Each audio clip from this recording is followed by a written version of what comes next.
Hello everyone. तो ये कहानी है चेनी की। चेनी दिखने में तो एकदम केयरलेस और नटखट सी लड़की लगती है, लेकिन इनफैक्ट उसकी लाइफ में काफ़ी सारी टेंशन्स हैं। सबसे पहली बात तो ये है कि उसे एक डिजीज़ है और इस हार्ट डिसीज़ की वजह से डॉक्टर ने उसे बताया है कि उसके पास जीने के लिए ज़्यादा समय नहीं बचा। और इसके साथ साथ दूसरी बड़ी टेंशन ये है कि उसकी दादी बहुत ही ज़्यादा क्रूर है। सारा दिन उससे अपने रेस्टोरेंट पर प्याज छिलवाने का काम करती है और इन दी एंड छोटी सी एक मासूमाना ख्वाहिश है कि मरने से पहले वो अपने शहर से बाहर कहीं सैर करने के लिए जाना चाहती है, वो ये भी पूरा नहीं होने दे रही। अब अगर किसी की ज़िंदगी में ये हालात चल रहे होंगे तो ऑफ कोर्स वो चिड़चिड़ा तो हो ही जाएगा ना। और चेनी के साथ भी ऐसा ही होता है।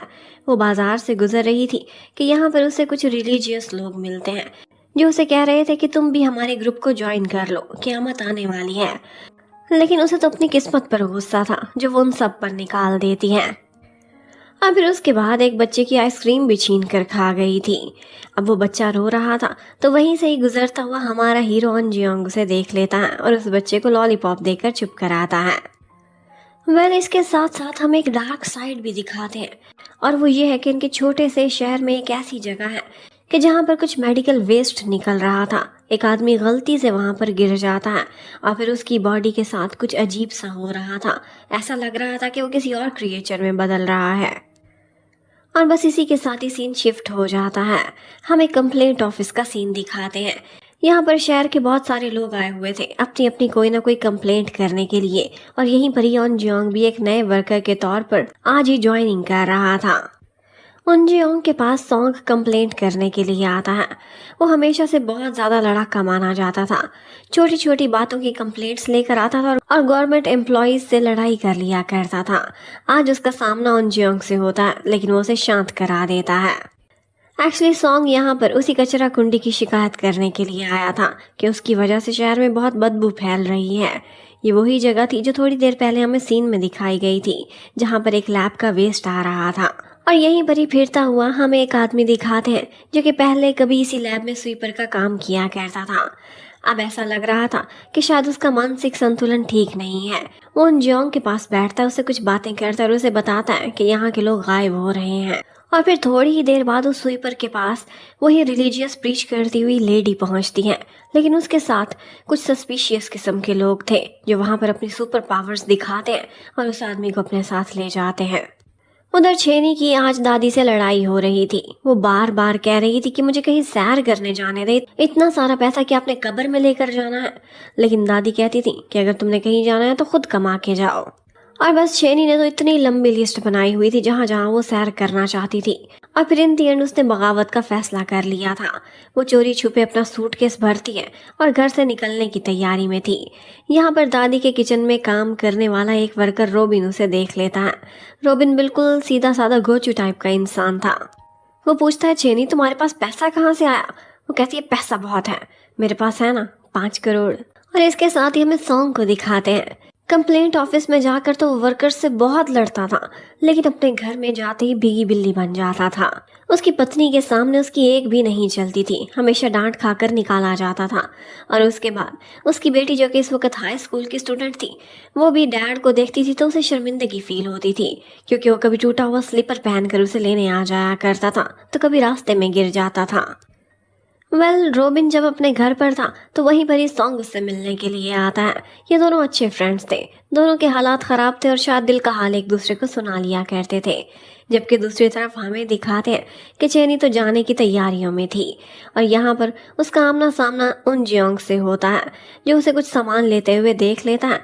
तो उसमें बहुत सा ऐसा सामान था जो उसे सस्पिशियस दिखाई दे रहा था। और बाद में बाहर जाकर वो किसी और की ट्रॉली को छेड़ रही थी और उसे याद आता है कि ये आदमी तो मिसिंग है, ये इसकी ट्रॉली को क्यों लेकर जा रही है। इतने में उसे उसके सूटकेस में कोई बाल से महसूस होते हैं। उसे लगता है कि शायद ये किसी लाश को उठाकर जा रही है। थोड़ी देर पहले स्टोर पर वो छुरियां और चाकू भी देख रही थी और बस इसी बात पर वो छेनी को रोकने की कोशिश करता है, उसका सूटकेस खींचता है और बस इसी छीना झपटी में सूटकेस टूटकर खुल गया था और उसमें से बहुत सारा सामान उड़कर ऊपर जाता है। पता चलता है कि वो बाल तो सिर्फ एक टेडी बियर के थे और वहां से उड़ता हुआ सिजर्स या नाइफ छेनी को लग जाए वो उसे अपने करीब खींच लेता है। ये सीन रोमांटिक होने ही वाला था कि इतने में बारिश हो रही थी, तो छत का पानी सीधा चेनी के ऊपर जाकर गिरता है। और बस उसके बाद तो उसने उन की पिटाई ही लगा दी थी। और ना सिर्फ उससे अपना सूटकेस फिक्स कराया था, बल्कि उससे उसका कार्ड भी ले लिया था और कहा था कि मेरा लॉयर तुमसे लीगल कॉम्पनसेशन लेने के लिए कांटेक्ट करेगा। और इसके साथ ही हमें दादी को दिखाते हैं। उन्होंने तब से लेकर अब तक चेनी को बहुत प्यार से पाला था और शायद इसीलिए वो उसे कहीं बाहर नहीं जाने देती थी, क्योंकि उसकी हेल्थ कंडीशन ठीक नहीं होती थी। वो अभी भी चेनी से कह रही थी कि बारिश हो रही है, जल्दी घर वापस आ जाना। लेकिन चेनी, उसके पास तो पैसे ही नहीं थे, लेकिन एक प्लान ज़रूर था।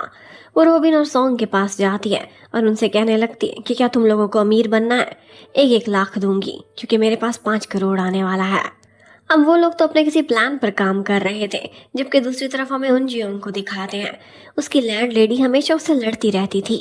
उससे कहती थी कि तुम घर पर बहुत शोर करते हो, स्पेशली रात को भी। अकेले रहते हो, इतने शरीफ दिखते हो, लेकिन तुम्हारी हरकतें ठीक नहीं हैं। उन जियोंग को देखकर लग रहा था कि ये इतना शोर क्यों करेगा भला, लेकिन इसके पीछे भी उसका एक सीक्रेट छुपा हुआ है। उधर हमें चेनी का प्लान दिखाते हैं। उसने रॉबिन और सॉन्ग को साथ मिला लिया था और कहा था कि ऐसा करेंगे कि तुम लोग मुझे किडनैप करने का नाटक करना, मेरी एक वीडियो बनाना, दादी को भेजना और देखना वो तड़प के हमें 5 करोड़ दे देंगी। उसमें से मैं तुम दोनों को भी हिस्सा दूंगी और फिर उसके बाद सैर के लिए निकल जाऊंगी, अपनी सारी विशेष पूरी करूंगी। लेकिन जब वो लोग उसे बांध कर उसकी वीडियो बना रहे थे, तो इसी बीच उन्हें लगता है कि वीडियो ठीक से बनी नहीं है। वो मुड़कर इसी बारे में डिस्कशन कर रहे थे कि पीछे चेनी की तबीयत खराब हो जाती है। उसका दिल एकदम जोर से धड़क रहा था, उससे तो एक शब्द भी बोला नहीं जा रहा था। वो सोचने लगती कि क्या यही मेरा एंड है? क्या इस तरह से मैं किडनैप होने का नाटक करते हुए मारी जाऊंगी? और बस इसके बाद उसकी आंखें एकदम फ्रीज हो जाती हैं। वो लोग मुड़कर देखते हैं और उसे कहते हैं कि फिर से शूट कराओ, लेकिन यहाँ पर वो नोटिस कर रहे थे कि वो हिल ही नहीं रही। सॉन्ग करीब आता है, उसकी सांसें चेक करता है तो मालूम पड़ता है कि वो तो सांस भी नहीं ले रही। अब उन दोनों की हालत देखने वाली थी। उधर दादी थी जो बार बार चेनी के फोन पर कॉल्स ही किए जा रही थी, और दादी की कॉल्स देखकर वो लोग और भी कांप रहे थे। इतने में दादी अपने लिंक्स लड़ाती है, एक एक्स पुलिस ऑफिसर को कॉल करती है और कहती है मेरी पोती नहीं मिल रही, जरा चेक तो करो उसकी फोन की लोकेशन क्या है। अब उसी समय जब वो लोकेशन चेक कर रहा था तो हमें दिखाते हैं कि रॉबिन और सॉन्ग ने फैसला किया था कि अब इस तरह से पकड़े गए तो हमारी तो जिंदगी बर्बाद हो जाएगी। ऐसा करते हैं कि क्यों ना चेनी को किसी जगह जाकर छुपा देते हैं। छुपाना तो सिर्फ नाम को था, इनफैक्ट वो उसे कचरे में फेंकने जा रहे थे, लेकिन उसके फ्रेंड्स थे ना, तो शब्दों में ये बोल नहीं सक रहे थे। अब वो लोग उसे किसी तरह से ट्रॉली में डालकर उसी कचरा कुंडी के पास पहुंचते हैं जहाँ पर सारा मेडिकल वेस्ट जा रहा था। उन्हें लगा था कि यहाँ पर तो कोई भी नहीं आता, उन्हें कोई नहीं देखेगा, लेकिन उसी समय उन जियोंग वहाँ पहुंचा हुआ था, जो अपनी टॉर्च उठाए उनसे इन्वेस्टिगेट करने लगता है। सॉन्ग कहता है मैं तो यहाँ पर वैसे ही आया था चेक करने के लिए कौन यहाँ कचरा फेंकता है। आप लोगों ने तो कोई स्टेप लेना नहीं, इसलिए मैं लेने लगा था। और बस इससे पहले कि वो उनकी ट्रॉली चेक करता, वो दोनों घबराते हैं और स्लोप में से ट्रॉली सीधी नीचे सीवेज में चली जाती है। और बस यहाँ से साफ पता चल रहा था कि वो लोग एक लाश को ठिकाने लगाने आए हैं। उन जियोंग उन्हें देख लेता है और फिर उसके बाद हड़बड़ी में वो दोनों भी वहाँ स्लोप से नीचे सीधा पानी में जाकर गिरते हैं। वहाँ पर चेनी की लाश पड़ी हुई थी। उसे देखते ही उन जियोंग कहता है कि तुम दोनों मर्डरर हो, लेकिन वो चिल्लाते हैं, रोते हैं, कहते हैं हमने तो नकली नाटक किया था, पता नहीं इसे क्या हो गया, हार्ट अटैक आया या जो भी था, लेकिन हम इसे मारना नहीं चाहते थे। और फिर इतने में वो दोनों मुड़कर देखते हैं तो चेनी तो वहाँ पर थी ही नहीं। उन जियोंग कहने लगता है कि ज़रूर तुम लोगों के साथ कोई तीसरा भी है जिसने उसे गायब कर दिया है, और फिर वो पुलिस को कॉल मिलाने की धमकी देता है। अब इसी बीच उन लोगों की हाथापाई होती है। पुलिस को कॉल तो लग ही गई थी, और यहाँ पर सॉन्ग जो भी बोल रहा था वो पुलिस ने भी सुन लिया था। वो कहते हैं कि हमने तुम्हारी लोकेशन को ट्रैक कर लिया है और हम जल्दी यहाँ पहुँच जाएंगे। और थोड़ी ही देर बाद हमें उधर कॉप को दिखाते हैं। उसे चेनी की लोकेशन पता चलती है तो वो तो जेजो आइलैंड की थी। वो हैरान रह जाता है कि ये दादी को धोखा देकर भाग गई है। दूसरी तरफ पुलिस वाले जैसे इन्वेस्टिगेशन कर रहे थे तो उनको उन जियोंग बताता है कि वो रेस्टोरेंट वाली दादी की पोती यहाँ पर थी, वो मर चुकी है और ये लोग उसकी लाश को यहाँ पर दफनाने के लिए आए थे। पुलिस कॉप बोलता है कौन? वही लड़की जो पीछे खड़ी है। उन जियोंग नॉर्मली पीछे मुड़कर देखता है, हाँ वही। और फिर इसी के साथ ही वो लोग बेहोश हो जाते हैं, क्योंकि यहाँ पर चेनी बिल्कुल ठीक ठाक खड़ी हुई थी। उधर दादी को जैसे ही पता चलता है कि वो जेजो आइलैंड चली गई है तो वो तुरंत ही जाती हैं और उसके कमरे की तलाशी लेती हैं। देखती हैं कि सूटकेस भी नहीं है और यहाँ पर उन्हें पड़ा हुआ एक लेटर भी मिलता है। लेकिन इतने में कॉप की दोबारा से कॉल आ गई थी। कहता है सिस्टम में कुछ गड़बड़ थी, उसकी लोकेशन तो यहीं पर ही है, अपने गाँव की। अब वो सारे लोग इकट्ठे पुलिस स्टेशन में बैठे हुए थे। जिस लड़की को मरने मारने की बातें हो रही थी वो तो जिंदा निकली थी, तो ऑफ कोर्स केस क्या बनना था। वो लोग उन जियोंग से पूछते हैं कि क्या तुम अभी भी कोई एफआईआर कराना चाहते हो, लेकिन वो कहता है नहीं, शायद मुझे ही मिसअंडरस्टैंडिंग हो गई थी। ये कहता हुआ वहां से निकल जाता है। और फिर उसके बाद हमें दिखाते हैं कि चेनी हॉस्पिटल में बैठी हुई थी। कहती है कि पता नहीं, शायद मैं मरी ही नहीं थी, या फिर मेरा एक कदम इस दुनिया में था और दूसरा कदम दूसरी दुनिया में था। वहां पर मुझे एक सीन दिखा है, एक गोताखोर थी जो मुझे कह रही थी कि यहाँ से जल्दी जल्दी बाहर निकलो। शायद वो सीन जेजो का ही था जहाँ से उसकी लोकेशन मिल रही थी। और चेनी यही कहती है कि दादी को नकली किडनैपिंग वाली बात बिल्कुल पता नहीं चलनी चाहिए, वरना पता है ना कि मेरी दादी पहले गैंगस्टर्स के साथ होती थी, तुम दोनों को जिंदा गाड़ देंगी और मुझे कुछ नहीं कहेंगी। ऑफ कोर्स मैं तो उनका खून हूं ना। और बस वो लोग यही बातें कर रहे थे। मुड़ते हैं तो दादी ने सारा कुछ सुन लिया था। ये देखते ही वो घबरा जाते हैं। कोई सोफे के नीचे छुप जाता है तो चेनी जाकर कबर्ड में लटक जाती है। लेकिन जैसे ही वो कपबोर्ड में घुसी थी, सीन ही बदल जाता है। वो तो जैसे जोसन एरा में पहुंच गई थी और लोग वहां पर किसी को सजा दे रहे थे। इट मीन्स कि चेनी के अंदर एक ऐसी सुपर पावर आ गई थी जिसके थ्रू वो टेलीपोर्ट हो जाती थी। अब दादी बैठ जाती हैं अपने रूप में और एक माफिया की तरह उनसे इन्वेस्टिगेट करती हैं। पता चल जाता है कि किस तरह से उन्हें नकली किडनैपिंग का ड्रामा करना था। अब वो कहती हैं चेनी तुम भी बाहर आ जाओ। कपबोर्ड खोलती हैं, वो कहीं नहीं दिखाई देती। दूसरे लम्हे फिर से खोलती हैं तो वो वहीं पर ही लटकी हुई थी। वो रोती है, कहती है मुझे लगा मैं पता नहीं कहाँ चली गई थी, मेरी तबीयत खराब हो गई है, मुझे उल्टा सीधा दिखने लगा है। उसी समय हमें दिखाते हैं कि वो सुई पर जिसे सुपर पावर्स वाली टीम पकड़कर ले गई थी, वो लोग उसके सामने एक इल्यूजन क्रिएट करते हैं। उसे अपनी मरी हुई पत्नी दिखाई दे रही थी। वो उससे कुछ बातें पूछ रही थी और वो उसे सारी बातें सच सच बता देता है। कहता है कि वही वंडर किड्स जो हुआ करते थे उनमें से एक तो मुझे अच्छे से याद है, वो जिंदा बच गया था। उसका नंबर 3972 है। पता है वो इस शहर में वापस आ गया है, मैंने उसे खुद देखा है। और इसी के साथ ही हमें एक फ्लैशबैक दिखाते हैं। इसी एरिया में बहुत सालों पहले शायद एक इल्लीगल एक्सपेरिमेंट हो रहा था, जहां पर बहुत सारे अनाथ बच्चों को लेकर आया गया था। उन्हें कोई ड्रिप लगाई जाती थी और एक डॉक्टर था और बहुत सारे असिस्टेंट थे जो बाद में उनका चेकअप करते थे। उनमें जो भी बदलाव हो रहा था उस सबको ऑब्जर्व किया जाता था। हर बच्चे में कोई ना कोई सुपर पावर आ गई थी और उनमें से एक वही नंबर 3972 था, जिसमें ये पावर्स थी कि वो अपने हाथ से चीज़ों को इधर उधर उड़ा दिया करता था। लेकिन ये पावर उससे कंट्रोल नहीं हो रही थी। एक बच्चा था जो उसकी हेल्प कर रहा था। वो कहता है तुम डरो ना, मुझे चोट भी लग जाए मैं मर नहीं सकता। और वही दोनों बच्चे 1730 3972 आपस में बेस्ट फ्रेंड भी बन चुके थे। और एक्चुअली ये सपना आ रहा था हमारे हीरो उन जियोंग को। और आज भी इस सपने में उसके इमोशंस इतने आउट ऑफ कंट्रोल हो गए थे कि उसके कमरे की सारी चीज़ें उड़ रही थी और बाद में गिर जाती हैं। यही वो शोर था जिसकी शिकायत उसकी लैंडलेडी किया करती थी। उधर छेनी के साथ तो कोई चमत्कार ही हो गया था। उसके सारे टेस्ट्स दोबारा किए गए थे और दादी को डॉक्टर जब रिपोर्ट्स देता है तो उसके पास वर्ड्स ही नहीं थे। वो कहता है ये सब कुछ कैसे हुआ मुझे समझ नहीं आ रही, लेकिन इसको अब कोई भी बीमारी नहीं है, वो एकदम स्वस्थ हो चुकी है। दादी ये सुनते ही खुश होती हैं लेकिन हैरान भी। वो तुरंत ही किसी को कॉल मिला देती हैं और ये भी लैब का ही एक नंबर था। वो किसी डायरेक्टर 6 से बात कर रही थी। कहती हैं बहुत ही इंपॉर्टेंट खबर देनी है। इसके साथ साथ हमें ये भी दिखाते हैं कि रोबिन और सॉन्ग वो दोनों भी उस सीवेज में गिरे थे। उनकी बॉडी के साथ भी कुछ डिफरेंट सा हो रहा है।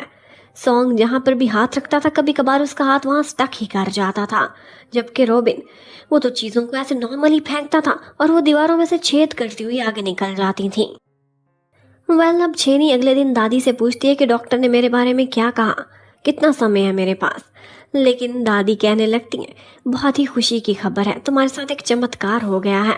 तुम्हारी बॉडी में जो भी प्रॉब्लम्स थे वो सारे ख़त्म हो गए हैं, तुम एकदम बिल्कुल हेल्दी हो। तो वो पूछती है इसका मतलब है कि मैं सैर करने जा सकती हूँ? दादी कहती हैं बिल्कुल जा सकती हो, लेकिन अपने पैसे पर। अब वो निराश हो गई थी कि मैं प्याज काट काट कितना ही पैसा कमा लूँगी। लेकिन दादी उससे कहती हैं मैं भी तुम्हें पैसा देने को रेडी हूँ, लेकिन एक शर्त है, वो ये है कि तुम एक अच्छी बच्ची बनोगी। दादी ने उसको एक टारगेट दिया था और उसे अपने अच्छे कामों के साथ उस ड्राइंग को कम्प्लीटली फिल करना था। छेनी सोचने लगती है कि कुछ तो गड़बड़ मेरे साथ ज़रूर है। मेरा दिल ठीक हो गया है, क्या इसके बदले कहीं मेरा दिमाग तो ख़राब नहीं हो रहा? मुझे उल्टी सीधी चीज़ें अलग अलग सी जगह क्यों दिख रही थी? और फिर इसी के साथ ही हमें दिखाते कि उन जोंग उसके पास आ गया था। वो आकर उससे कहता है कि कल तुम मर गई थी ना, क्या इससे पहले भी तुम कभी मरी हो? एक्चुअली उन जियोंग को शक था कि उसके साथ वंडर किड्स में जो उसका बेस्ट फ्रेंड था उसने भी बोला था कि वो मर नहीं सकता, तो इस लड़की में भी वही पावर्स तो नहीं है। लेकिन फिर सोचने लगता है कि वो तो एक लड़का था और ये एक लड़की है। छेनी तो वहां से उसे बुरा भला कहती हुई निकाल देती है, लेकिन बाद में उसे ख्याल आता है कि जहां पर हमने किडनैपिंग का नाटक किया था कैमरा तो वही रह गया है। ओह माय गॉड, ये किसी के हाथ ना लग जाए। उसमें जो रिकॉर्डिंग थी वो लोग किसी को नहीं दिखाना चाहते थे। यही बात रॉबिन भी कॉल करके सॉन्ग को बता देता है और वो भी अपनी गाड़ी पकड़ उसी एरिया की तरफ जाने लगता है। अब एक तरफ चेनी जल्दी जल्दी जा रही थी, दूसरी तरफ उन जियोंग भी उसका पीछा कर रहा था। वो ट्राई करना चाहता था, सोचता है कि क्यों ना इसे मार के देखूं ये मरती है कि नहीं। और एक दफा तो उसके सिर पर कोई चीज गिराने ही वाला था कि इतने में उसे ख्याल आता है कि कहीं ये सचमुच ही ना मर जाए। अब छेनी उस पुरानी बिल्डिंग में चली जाती है, जबकि बाहर एक स्क्रैपर वाला खड़ा था। उसे वही कैमरा मिल गया था और उन जियोंग ने उसके पास से वो वीडियो भी देख ली थी, जिसमें उसने अपनी आंखों से देख लिया था कि छेनी मर चुकी थी और फिर दोबारा जिंदा हुई है। अब उसे कंफर्म हो जाता है। वो कहता है कि क्यों ना इसकी पावर्स को अपनी पावर्स के थ्रू प्रूव किया जाए, और बस इसी के साथ ही वो उस वेयर हाउस पर अटैक कर देता है। वहाँ की चीज़ें उड़ रही थी, गिर रही थी और अंदर मौजूद छेनी जैसे बस मरने ही वाली थी वहाँ पर दबकर। वह उन जियोंग को लगता था कि वो अकेला है, लेकिन नहीं, सॉन्ग भी उसके पीछे पीछे उसी पॉइंट पर पहुंच चुका था। और सॉन्ग अपनी आंखों से देखता है कि किस तरह से अपनी पावर्स के थ्रू उन जियोंग वहाँ पर सुपर काम कर रहा है और उस बिल्डिंग को गिरा रहा है। अब अंदर मौजूद छेनी बहुत घबरा गई थी। वो एकदम चीख मारती है और जब आंखें खोलती है तो वो तो एक नाव पर पहुंची हुई थी और ये नाव चाइना के बॉर्डर के पास थी। उधर कॉप भी देख रहा था कि मेरे सिस्टम में गड़बड़ जरूर है। देखो, छेनी की लोकेशन कभी जेजू की आती है तो कभी चाइना के बॉर्डर के पास। और जो पिछली दफा वो जॉसन एरा के सीन में चली गई थी वो एक्चुअली सीन यहीं का था और एक ड्रामे के लिए शूटिंग हो रही थी। अब उन जियोंग जो कुछ कर रहा था उसको पीछे सॉन्ग देख रहा था और सॉन्ग के पीछे कोई और भी मौजूद था, और ये वही रिलीजियस प्रीचिंग करने वाले लोगों का सुपर पावर पर्सन था। उन जियोंग अब उसे मरते हुए दोबारा जिंदा होते हुए देखना चाहता था, लेकिन देखता है तो मलबे के नीचे से कुछ भी नहीं निकलता। तो उसे रियलाइज होता है कि उस लड़की की पावर टेलीपोर्ट करने की है। उसी समय हमें डायरेक्टर 6 को दिखाते हैं, जिससे दादी ने मिलने के लिए जाना था। वो तो दादी का नाम किम बॉक लेता हुआ आगे बढ़ ही रहा था कि इतने में पता चलता है कि उसे मिलने के लिए उसी लैब के सस्पिशियस लोग आए हुए हैं। इसी लैब का लीडर उंदू वहां पर आता है और फिर उसके बाद हमें दिखाते हैं कि डायरेक्टर 6 को किसी ने मार दिया है। छेनी स्मगलर्स वाली बोट पर पहुंची हुई थी तो वो उस पर एकदम गोली चला देते हैं। वो डरती है, गोली उसके स्वेटर में एक छेद करती है और उसके बाद वो टेलीपोर्ट होकर वापस वहीं पहुंच गई थी। वो अपने स्वेटर का छेद देखती तो उसे पता चलता है कि ये सब सपना नहीं था, बल्कि गोली वाकई उस पर चली भी थी। और दूसरी तरफ हमें दिखाते हैं उन जियोंग को, जो मलबे के नीचे से छेनी को तलाश करने की कोशिश कर रहा था, क्योंकि उसे लग रहा था कि ये एटर्नल किड है, वंडर किंडर का वो बच्चा जो कभी मर नहीं सकता था, उसका बेस्ट फ्रेंड था। लेकिन एकदम से छेनी जब उसे पीछे से आकर छूती है तो वो उसे ऐसा धक्का देता है कि बस वो तो हवाओं में पंख की तरह से लहराती चली जाती है और उसके बाद वो ऐसी बेहोश हुई थी कि 2 घंटे तक तो होश में भी नहीं आई थी। और ये सारा सीन ना सिर्फ सॉन्ग ने बल्कि उसके साथ साथ चर्च वाले पाल हो ने भी देख लिया था। वो यही बात जाकर अपनी टीम को बताता है। उस टीम में 2 सिस्टर्स थीं, एक जूरान और एक होरान, और ये तीनों लैब वाले डॉक्टर उंदू को अपने पापा ही मानते थे। उधर छेनी को जब होश आता है तो वो रॉबिन के घर पर थी और उसकी दीवार में एक बड़ा सा छेद भी हुआ था। रॉबिन बताता है मेरे साथ उल्टा सीधा हो रहा है, चीज़ नॉर्मली रखता हूँ लेकिन छेद करती चली जाती है। और ऑफ कोर्स छेनी के साथ भी उल्टा सीधा हो रहा था। उन्हें तुरंत ही ख्याल आता है कि क्या सॉन्ग के साथ भी कुछ ऐसा हो रहा है। और उधर हमें सॉन्ग को दिखाते हैं, उसकी पत्नी उससे नाराज़ हो रही थी और वो एक गमला साफ कर रहा था कि बस उससे उसका हाथ चिपक ही जाता है। उसकी पत्नी उसे वहीं छोड़कर चली जाती है, जबकि थोड़ी ही देर बाद वहाँ पर छेनी और रॉबिन पहुँच जाते हैं। वो उससे पूछते हैं कि तुम्हारे साथ कुछ ऐसा हो रहा है जो वियर्ड लगता हो, लेकिन सॉन्ग तो मानने से इनकार कर देता है। और फिर जैसे ही वो वहाँ से जा रहा था तो उसके पैर भी फर्श के साथ चिपक जाते हैं और फिर वो एडमिट कर ही लेता है, मैं चीज़ों से चिपक जाता हूँ लेकिन किसी को बताना ना। अगर मेरी बेटी को पता चल गया कि मैं एक चिपकू मास्टर हूँ तो वो तो पहले ही मुझसे शर्मिंदा होती है, फिर तो मेरे से बात ही नहीं करेगी, मेरी फैमिली मुझे बहुत बुरा फील करेगी। इस सब के बारे में उन्हें पूरा विश्वास था कि उन जियोंग को कुछ ना कुछ मालूम है। उन जियोंग जहाँ सिटी हॉल में काम करता था तो वो लोग भी वहाँ पहुँच जाते हैं, लेकिन छेनी अकेली ही अंदर जाती है। कंप्लेंट के लिए अपना टोकन लेकर गई थी ताकि उन जियोंग से बात कर सके, लेकिन उन जियोंग उसे नो कर देता है। जो तुम बोल रही हो मुझे इस बारे में कुछ पता नहीं है। लेकिन छेनी वहाँ तमाशा खड़ा कर देती है, सबको बता दूं कि उस वेयर हाउस में क्या हुआ था, तुमने अपने इन 2 हाथों से मेरे साथ क्या किया था। और बस लोग अजीब अजीब सी नजरों से उन जियोंग को देख रहे थे। वो अगले टोकन को बुला लेता है, लेकिन छेनी तो पहले से ही उल्टी खोपड़ी थी।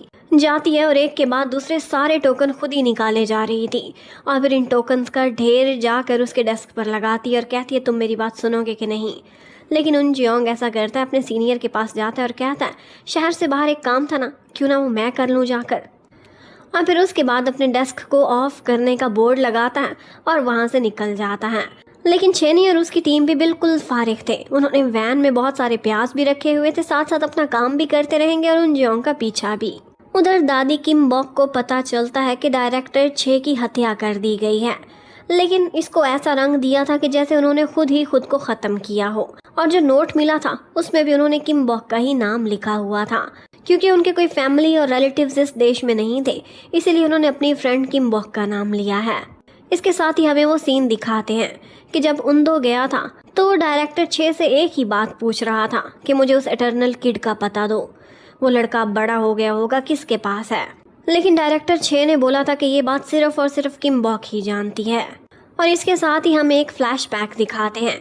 एक्चुअली किम बॉक उस अनाथालय की इन्वेस्टर थी, उसने बहुत सारा पैसा डोनेशंस में लगाया था और फिर उसके बाद जिस तरह से उन बच्चों पर इल्लीगल एक्सपेरिमेंट्स हो रहे थे, शायद इसके बारे में उसे कुछ इल्म नहीं था। ये सारे उल्टे सीधे काम करना उन्दू ने ही स्टार्ट किया था और फिर इन दी एंड उस अनाथालय में आग लग गई थी, जिसके बाद पुलिस और रेस्क्यू वाले वहां आए थे और उन्होंने उन्दू को वहां से गिरफ्तार कर लिया था क्योंकि वो इल्लीगल एक्सपेरिमेंट्स कर रहा था। बहुत से बच्चे जल कर मर गए थे और कुछ थे जो वहां से बचने में कामयाब हो गए थे। आज 2 पुलिस वाले आते हैं, वो चर्च की तलाशी लेना चाहते थे। कुछ लोगों ने कंप्लेंट की थी कि यहाँ पर जोर ज़बरदस्ती लोगों को लाया जा रहा है और चर्च के अंदर काम करने वाली हुरान उनको वहाँ का विजिट कराती हैं। वो कहते हैं हम बेसमेंट में भी जाना चाहते हैं। बेसमेंट में वहाँ पर उन्होंने लोगों को कैद किया हुआ था जिन पर एक्सपेरिमेंट्स चल रहे थे, लेकिन उन पुलिस वालों को ऐसा कुछ भी दिखाई नहीं देता क्योंकि हुरान की स्पेशल एबिलिटी इल्यूजन क्रिएट करना था। वो हिप्नोटिज्म करके लोगों को ऐसी चीज़ें दिखाती थी जो सिर्फ वो दिखाना चाहती थी और पुलिस वाले वहाँ से अपनी तसल्ली करते हुए निकल जाते हैं। लेकिन उन दोनों में से एक पुलिस वाला वो था जो उस रात सॉन्ग और रूबिन के साथ उस सीवेज में गिर गया था। उसकी बॉडी के साथ भी कुछ अजीब हो रहा था, उसे बहुत ज़्यादा पसीना आ रहा था आजकल। उन जियोंग जब बस स्टैंड पर बैठा था तो वो उसके पास में बैठकर प्याज काटने लगते हैं, साथ साथ उसे बातें भी लगा रहे थे। और फिर इन दी एंड छेनी ऐसा करती है कि उन जियोंग का बैग छीनती है और फिर उसी बहाने जब वो लेने आया था तो उसे भी अपने साथ गाड़ी में बिठा लेते हैं। वो उसे क्वेश्चन कर रहे थे कि हमारे अंदर ये जो पावर्स आई हैं ये बहुत अजीब हैं। और सॉन्ग का तो एक ही सवाल था, वो ये था कि क्या इस मामले में गवर्नमेंट हमारी हेल्प करेगी या फिर हमें खुद ही कुछ सुधारना होगा। लेकिन उन जियोंग की कोशिश थी कि वो ऐसा कुछ भी उनके सामने एडमिट ही ना करे। वो तो हर बात से मुकर जाता है कि तुम लोग कितनी अजीब बातें बोल रहे हो, मुझे कुछ पता नहीं है। और फिर बस वो वहाँ पर वैन रोक अपनी लड़ाई स्टार्ट कर देते हैं कि यहीं पर ही वो सीन देखते हैं कि पुलिस कार के साथ एक एक्सीडेंट हो जाता है। इसमें वही आदमी था, वही कॉप जो एक अजीब सी क्रिएचर बन गया था। अब पुलिस कार को तो आग लग गई थी, उसमें से जो नॉर्मल कॉप था उसे तो वो पकड़कर बाहर निकाल लेते हैं, जबकि दूसरे वाला उसकी तो बॉडी ऐसे हो गई थी जैसे अंदर बोन्स ही ना हो। वो लोग गाड़ी को हिलाने की बहुत कोशिश करते हैं और उन जियोंग से कहते हैं सुपर पावर वाले आदमी हमारी हेल्प करो ना, देखो किसी की जान ही बचा लो अपनी पावर से। लेकिन वो उनके सामने ये सारा कुछ एडमिट नहीं कर सकता था।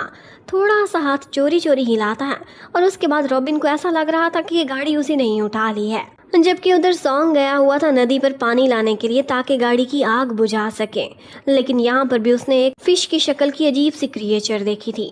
यही बात वो आते आते बता रहा था रॉबिन को कि इतने में उसका हाथ एक रॉबिन के ऊपर स्टक कर जाता है और दूसरा गाड़ी के ऊपर। ये चिपकू मास्टर वहीं पर ही चिपक गया था और दूसरी तरफ गाड़ी थी जो धमाके छोड़े जा रही थी। उनजोंग अपनी पावर्स यूज करता है। उसका मन था किसी तरह से इनको गाड़ी से चिपके हुए हटा ले, लेकिन रॉबिन की स्वेटर फटती है और वो एक साइड पर गिर जाता है, पर अभी तक सॉन्ग वहीं चिपका हुआ था।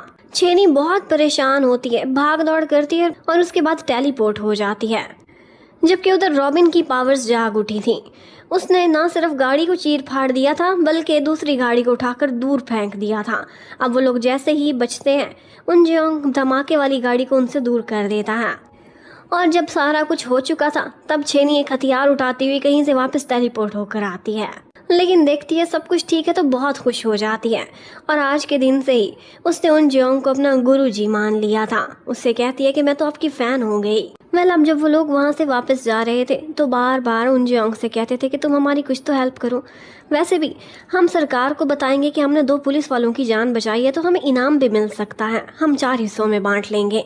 उनजोंग कहता है तुम्हें अपनी पावर्स छुपानी होगी, स्पेशल उन लोगों से जो लोग इसमें इंटरेस्ट लेते हैं। इसके अलावा मैं एक शब्द भी नहीं बोलूँगा। वो तो गाड़ी से उतर जाता है। बाद में 2 लोग तो सैड हो गए थे, लेकिन सॉन्ग खुशियाँ मना रहा था कि अब हम इनाम 3 हिस्सों में बांटेंगे। और फिर इसके बाद सीधा वो लोग हॉस्पिटल जाते हैं ताकि किसी तरह से उन पुलिस वालों का पता बताकर इनाम ले सकें, लेकिन उन्हें मालूम पड़ता है कि कोई भी एम्बुलेंस यहाँ से उस जगह पर गई ही नहीं थी, ना ही कोई पुलिस वाले आज यहाँ पर एडमिट हुए हैं। उन्हें ऐसा लग रहा था कि जैसे वो कोई और ही लोग थे जिन्होंने अपनी एम्बुलेंस लाई थी और पुलिस वालों को गायब कर दिया है। अब वो डर जाते हैं कि शायद ये वही लोग हैं, वही पावरफुल लोग जिन्हें हमारी स्पेशल एबिलिटीज़ में भी इंटरेस्ट हो सकता है। एक्चुअली जिन्होंने पुलिस वालों को गायब किया था वो चर्च वाले लोग थे। उधर उनजोंग जब रिकॉर्ड चेक करता है तो उसे पता चलता है कि इस जगह जो सीवेज है वो लैब के पानी से ही निकल रहा है। और इन दी एंड उसे ये भी मालूम पड़ गया था इन लोगों में जिनमें स्पेशल एबिलिटीज़ आई हैं ये वही लोग हैं जो सीवेज से डायरेक्ट कॉन्टेक्ट में आए थे। और इसका मतलब है कि वंडर किंडर वाले इसी एरिया में दोबारा से आए हुए हैं और कोई एक्सपेरिमेंट्स भी स्टार्ट किए हुए हैं।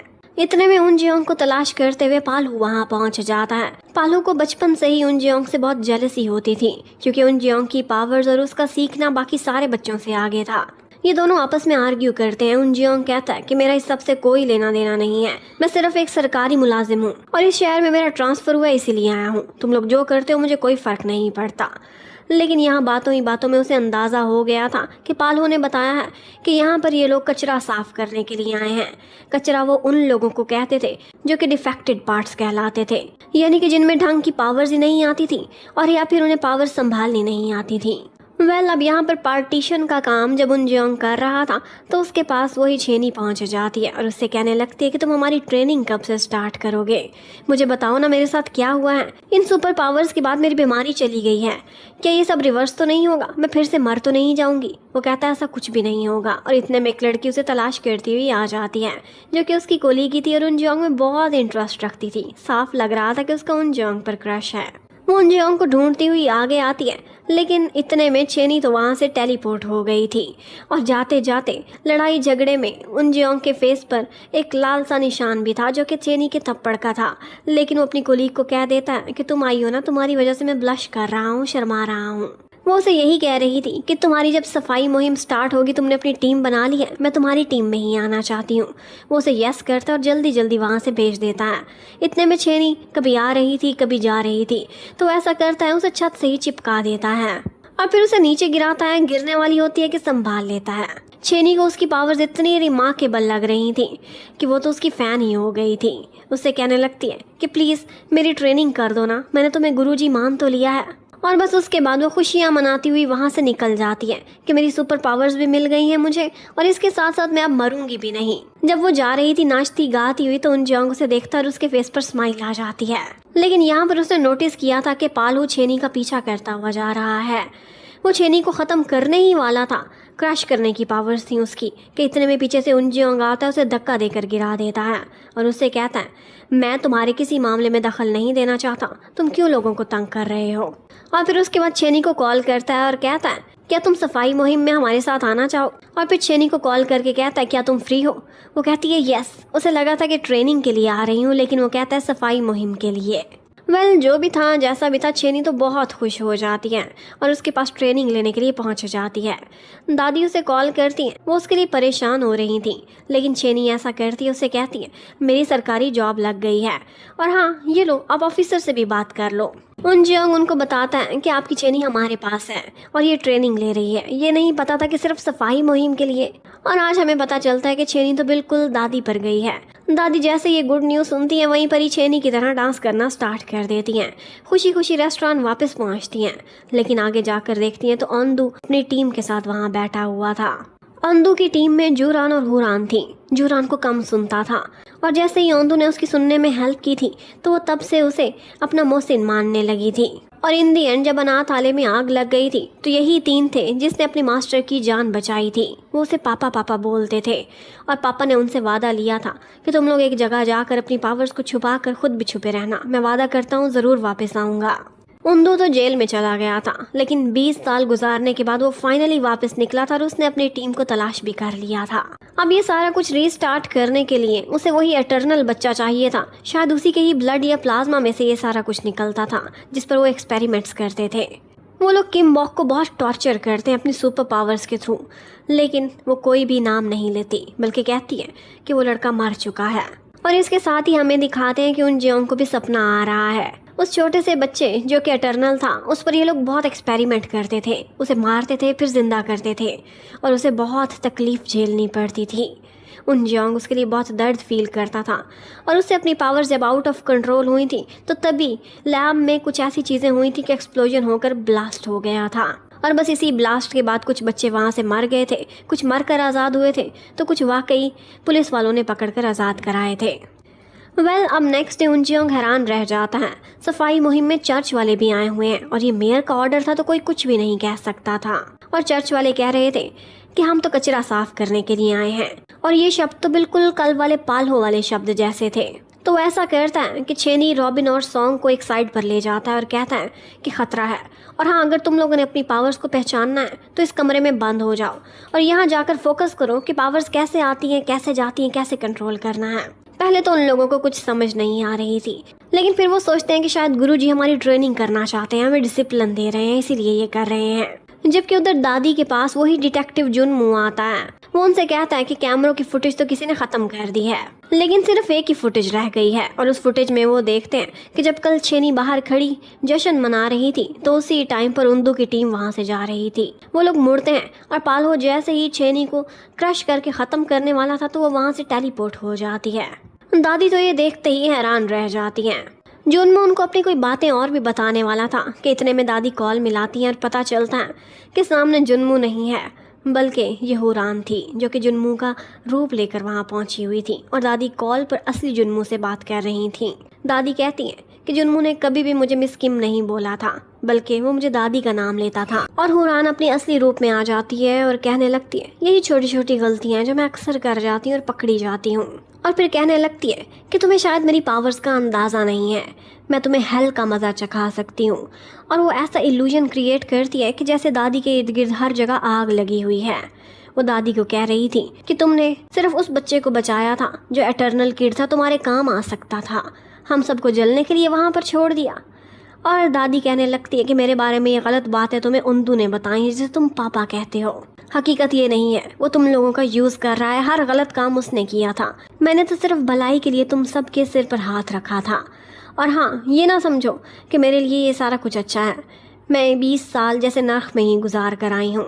जबकि दूसरी तरफ कमरे में बंद होकर बार बार चेनी फोकस कर रही थी। कहती है कि मैं ऑरोरा देखना चाहती हूँ, फोकस करती हूँ शायद वहाँ पहुँच जाऊँ। और फिर थोड़ी ही देर बाद वो एक जगह पर टेलीपोर्ट हो जाती है। वो लोग खुश होते हैं कि फाइनली इसको तो अपनी पावर्स का पता चल गया। लेकिन थोड़ी देर बाद जब वो वापस आती है तो मालूम पड़ता है कि वो ऑरोरा देखने फिनलैंड या स्वीडन नहीं पहुंची थी, बल्कि ऑरोरा नाम का एक नाइट क्लब था, वहां पहुंच गई थी। अब वो लोग तरह तरह से अपनी पावर्स को लाने और ले जाने के बारे में फोकस कर रहे थे। एक दूसरे को मारते भी थे कि शायद सैड होकर या आंसू आकर ये पावर्स आती हैं। और रॉबिन बेचारी की तो शक्ल देखने वाली थी, बिल्कुल लाल हो गया था मार खा खा के। जबकि उन जियोंग उधर चर्च वाले आदमी के साथ खड़ा हुआ था। वो उसे कह रहा था कि आज के दिन हमारे मसीहा पाल हो ने कहा है कि तुम्हें यहीं के यहीं ख़त्म कर दिया जाएगा। और इन लोगों को उन्होंने इसलिए पागल बनाया था क्योंकि अपने इल्यूजन्स के थ्रू उन्हें ऐसी चीज़ें दिखाते थे जो कि सुपर नेचुरल थी। इसीलिए वो लोग उन दो की टीम पर विश्वास रखते थे और उन्हें अपना मसीहा मानते थे। यही बार बार बोलते थे कि कयामत आने वाली है।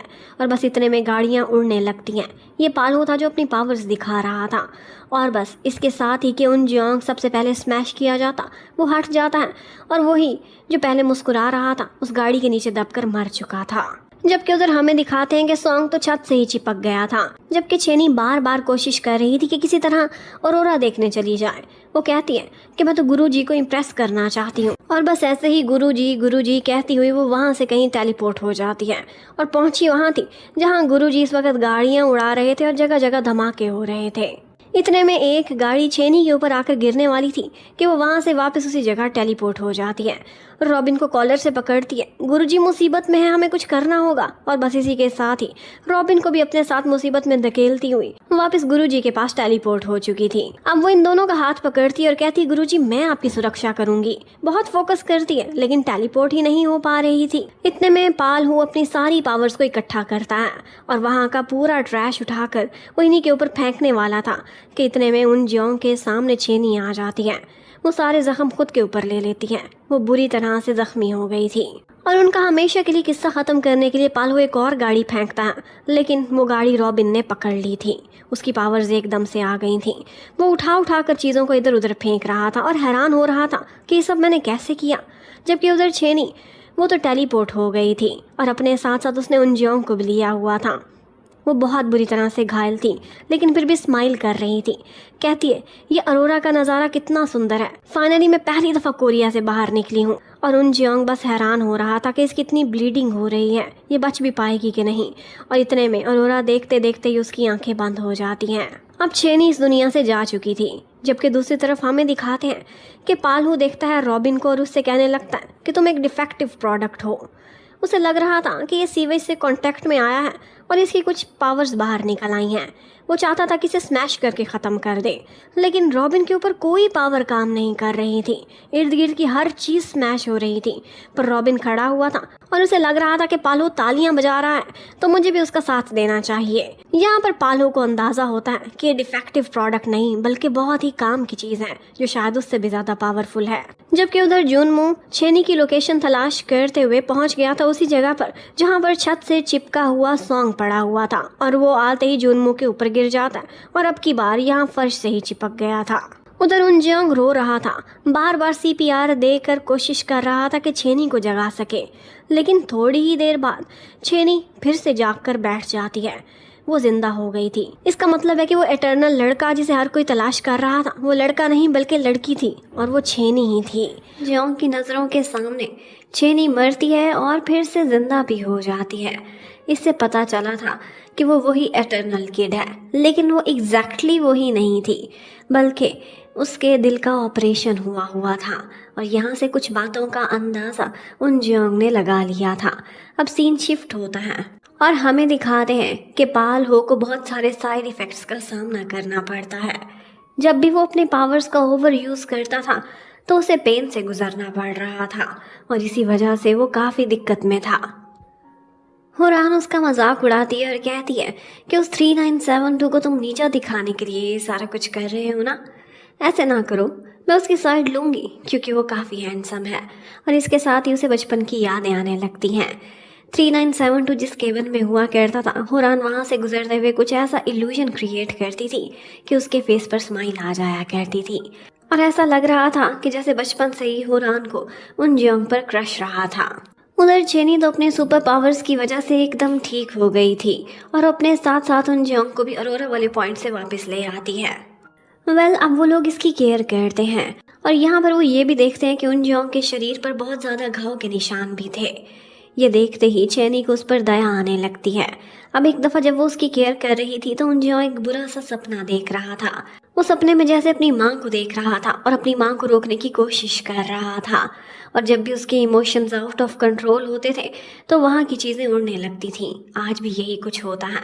वो जितने दर्द से गुजर रहा था और अपनी माँ के लिए तड़प रहा था, ये बात चेनी ने फील कर ली थी। तो अब चेनी ऐसा करती है कि वहाँ से जाती है, घर से कुछ सामान पैक करती है और दादी से झूठ बोलती हुई वहाँ से भाग जाती है। अब थोड़ी देर बाद जब उन जियोंग को होश आता है तो उसे पता चलता है कि उसके घर का तो नक्शा ही बदला हुआ था। वो पहली दफ़ा हाउस नहीं बल्कि होम लग रहा था। उसने उसकी प्रोटेक्शन इस तरह से लगाई थी ताकि नीचे वाली आंटी शोर करने पर उसे तंग भी ना कर सके। और फिर नेक्स्ट डे वो तीनों पागल खड़े हुए थे सिटी हॉल में और वहाँ पर लोगों की सेवा कर रहे थे। कोई दरवाज़ा खोलता था, कोई टोकन निकाल कर देता था, लेकिन ये सारा कुछ वो अपने गुरुजी को इम्प्रेस करने के लिए कर रहे थे। गुरुजी जैसे ही आते वो उनके पीछे पीछे चलते हुए जा रहे थे। वो बस बार बार यही बोल रहे थे कि हमें अपनी पावर्स को हैंडल करना तो सिखाओ। और यही सारा कुछ हुरान भी ऑब्जर्व कर रही थी। अब वो उनको एक कमरे में लेकर जाता है और उनसे कहता है कि ये सारा कुछ तुमने खुद ही फोकस करना है। अपनी पावर्स को तुम लोग खुद ही जान पहचान सकते हो, हैंडल कर सकते हो। इसीलिए फोकस करो कि क्या ऐसे इमोशंस आते हैं या कैसा बदलाव होता है जिसकी वजह से पावर्स आती हैं और क्या करने पे जाती हैं। और इसके अलावा और कोई भी रास्ता नहीं था। अब वो लोग यही बातें कर रहे थे कि बातों ही बातों में हमेशा की तरह वो लोग नॉन सीरियस हो जाते हैं। अब वो लोग किसी तरह से रॉबिन को गुस्सा दिलाने की कोशिश कर रहे थे। यहाँ पर उन्होंने हाथ भी पकड़े हुए थे ताकि पावर्स का अंदाज़ा लग सके और बस रॉबिन में वो पावर्स आ जाती हैं। और वो ना सिर्फ उनके हाथ को तोड़ मरोड़ देता है बल्कि उसे समझ नहीं आ रही थी कि ये पावर्स जाएंगी कैसे। और बस अभी उनका यही तमाशा चल ही रहा था कि यहाँ पर हुरान एक इल्यूजन क्रिएट करती है और इसी समय उन जियोंग को मालूम पड़ गया था कि क्या हो रहा है। वो तुरंत ही दरवाजे की तरफ जाता है। हुरान वहाँ खड़ी हुई थी और उससे कहने लगती है कि इन पागल लोगों के पीछे तुम क्यों पड़े हुए हो, इनके साथ क्या गुरु और चेला खेल रहे हो, मैं चोर बनो, हमारे साथ चलो। लेकिन उन जियोंग का कहना था कि अभी भी तुम लोग उसे पापा कहते हो, शर्म करो, वो तुम लोगों को यूज़ कर रहा है। और वो हुरान को बुरा भला बोलता है और कहता है यहाँ से चली जाओ। हुरान वहाँ पर इल्यूजन क्रिएट कुछ ऐसा कर रही थी कि इन सारों को एक दूसरे की शक्ल में बड़े बड़े कॉकरोचेस दिख रहे थे और वो एक दूसरे को मारने में लगे हुए थे। वो एक दूसरे को घायल करते उससे पहले ही उन जियोंग अपनी पावर्स यूज़ करता है और हुरान का गला दबाकर उसे वहाँ से जाने पर मजबूर कर देता है। हुरान जाते हुए बहुत गुस्से में आ जाती है कि इन निकम्मों की वजह से इसने मुझ पर हाथ उठाया। और इसके साथ साथ हमें ये भी दिखाते हैं कि हुरान और जूरान आजकल बहुत कुछ सोचने पर भी मजबूर हो गई थीं। कुछ लोग ऐसे थे जिनको वो डिफेक्टिव पार्ट कहते थे और जब वो उनके काम के नहीं रहते थे तो उन्हें कचरे में फेंक दिया जाता था, यानी कि ख़त्म कर देते थे। यहाँ पर एक दफ़ा हुरान के माइंड में एक क्वेश्चन आता है कि क्या अगर किसी दिन हम भी काम के ना रहें तो क्या हमें भी पापा ठिकाने लगा देंगे। लेकिन जूरान इस बारे में सोचना भी नहीं चाहती थी। हुरान को भेजने के बाद उन जियोंग ये सारा कुछ चेनी को बताता है कि वो एक वंडर किंडर थी जो तुम लोगों को ये सारा कुछ दिखा रही थी, इसीलिए कह रहा हूँ कि उनसे बच कर रहो। और इसके साथ ही वो ये भी बताता है कि तुम वो लड़की हो जिसकी उन्हें तलाश है। एक्चुअली तुम्हारी दादी नहीं, ये सारे एक्सपेरिमेंट्स को फंड किया था। अनाथालय के बच्चे लाते थे, उन पे एक्सपेरिमेंट्स करते थे, लेकिन इन दी एंड क्या हुआ था, वहाँ आग लग गई थी और जो एक एटर्नल बच्चा था उसका दिल उन्होंने तुम्हारे दिल की जगह पर डाल दिया है। मैंने खुद ये सारा कुछ देखा है कि तुम्हारी हार्ट सर्जरी हुई है और तुम मरकर दोबारा भी जिंदा हुई हो। अब ये सुनते ही चैनी इतनी ज़्यादा इमोशंस में बह जाती है कि वो तुरंत ही वहाँ से गायब हो गई थी।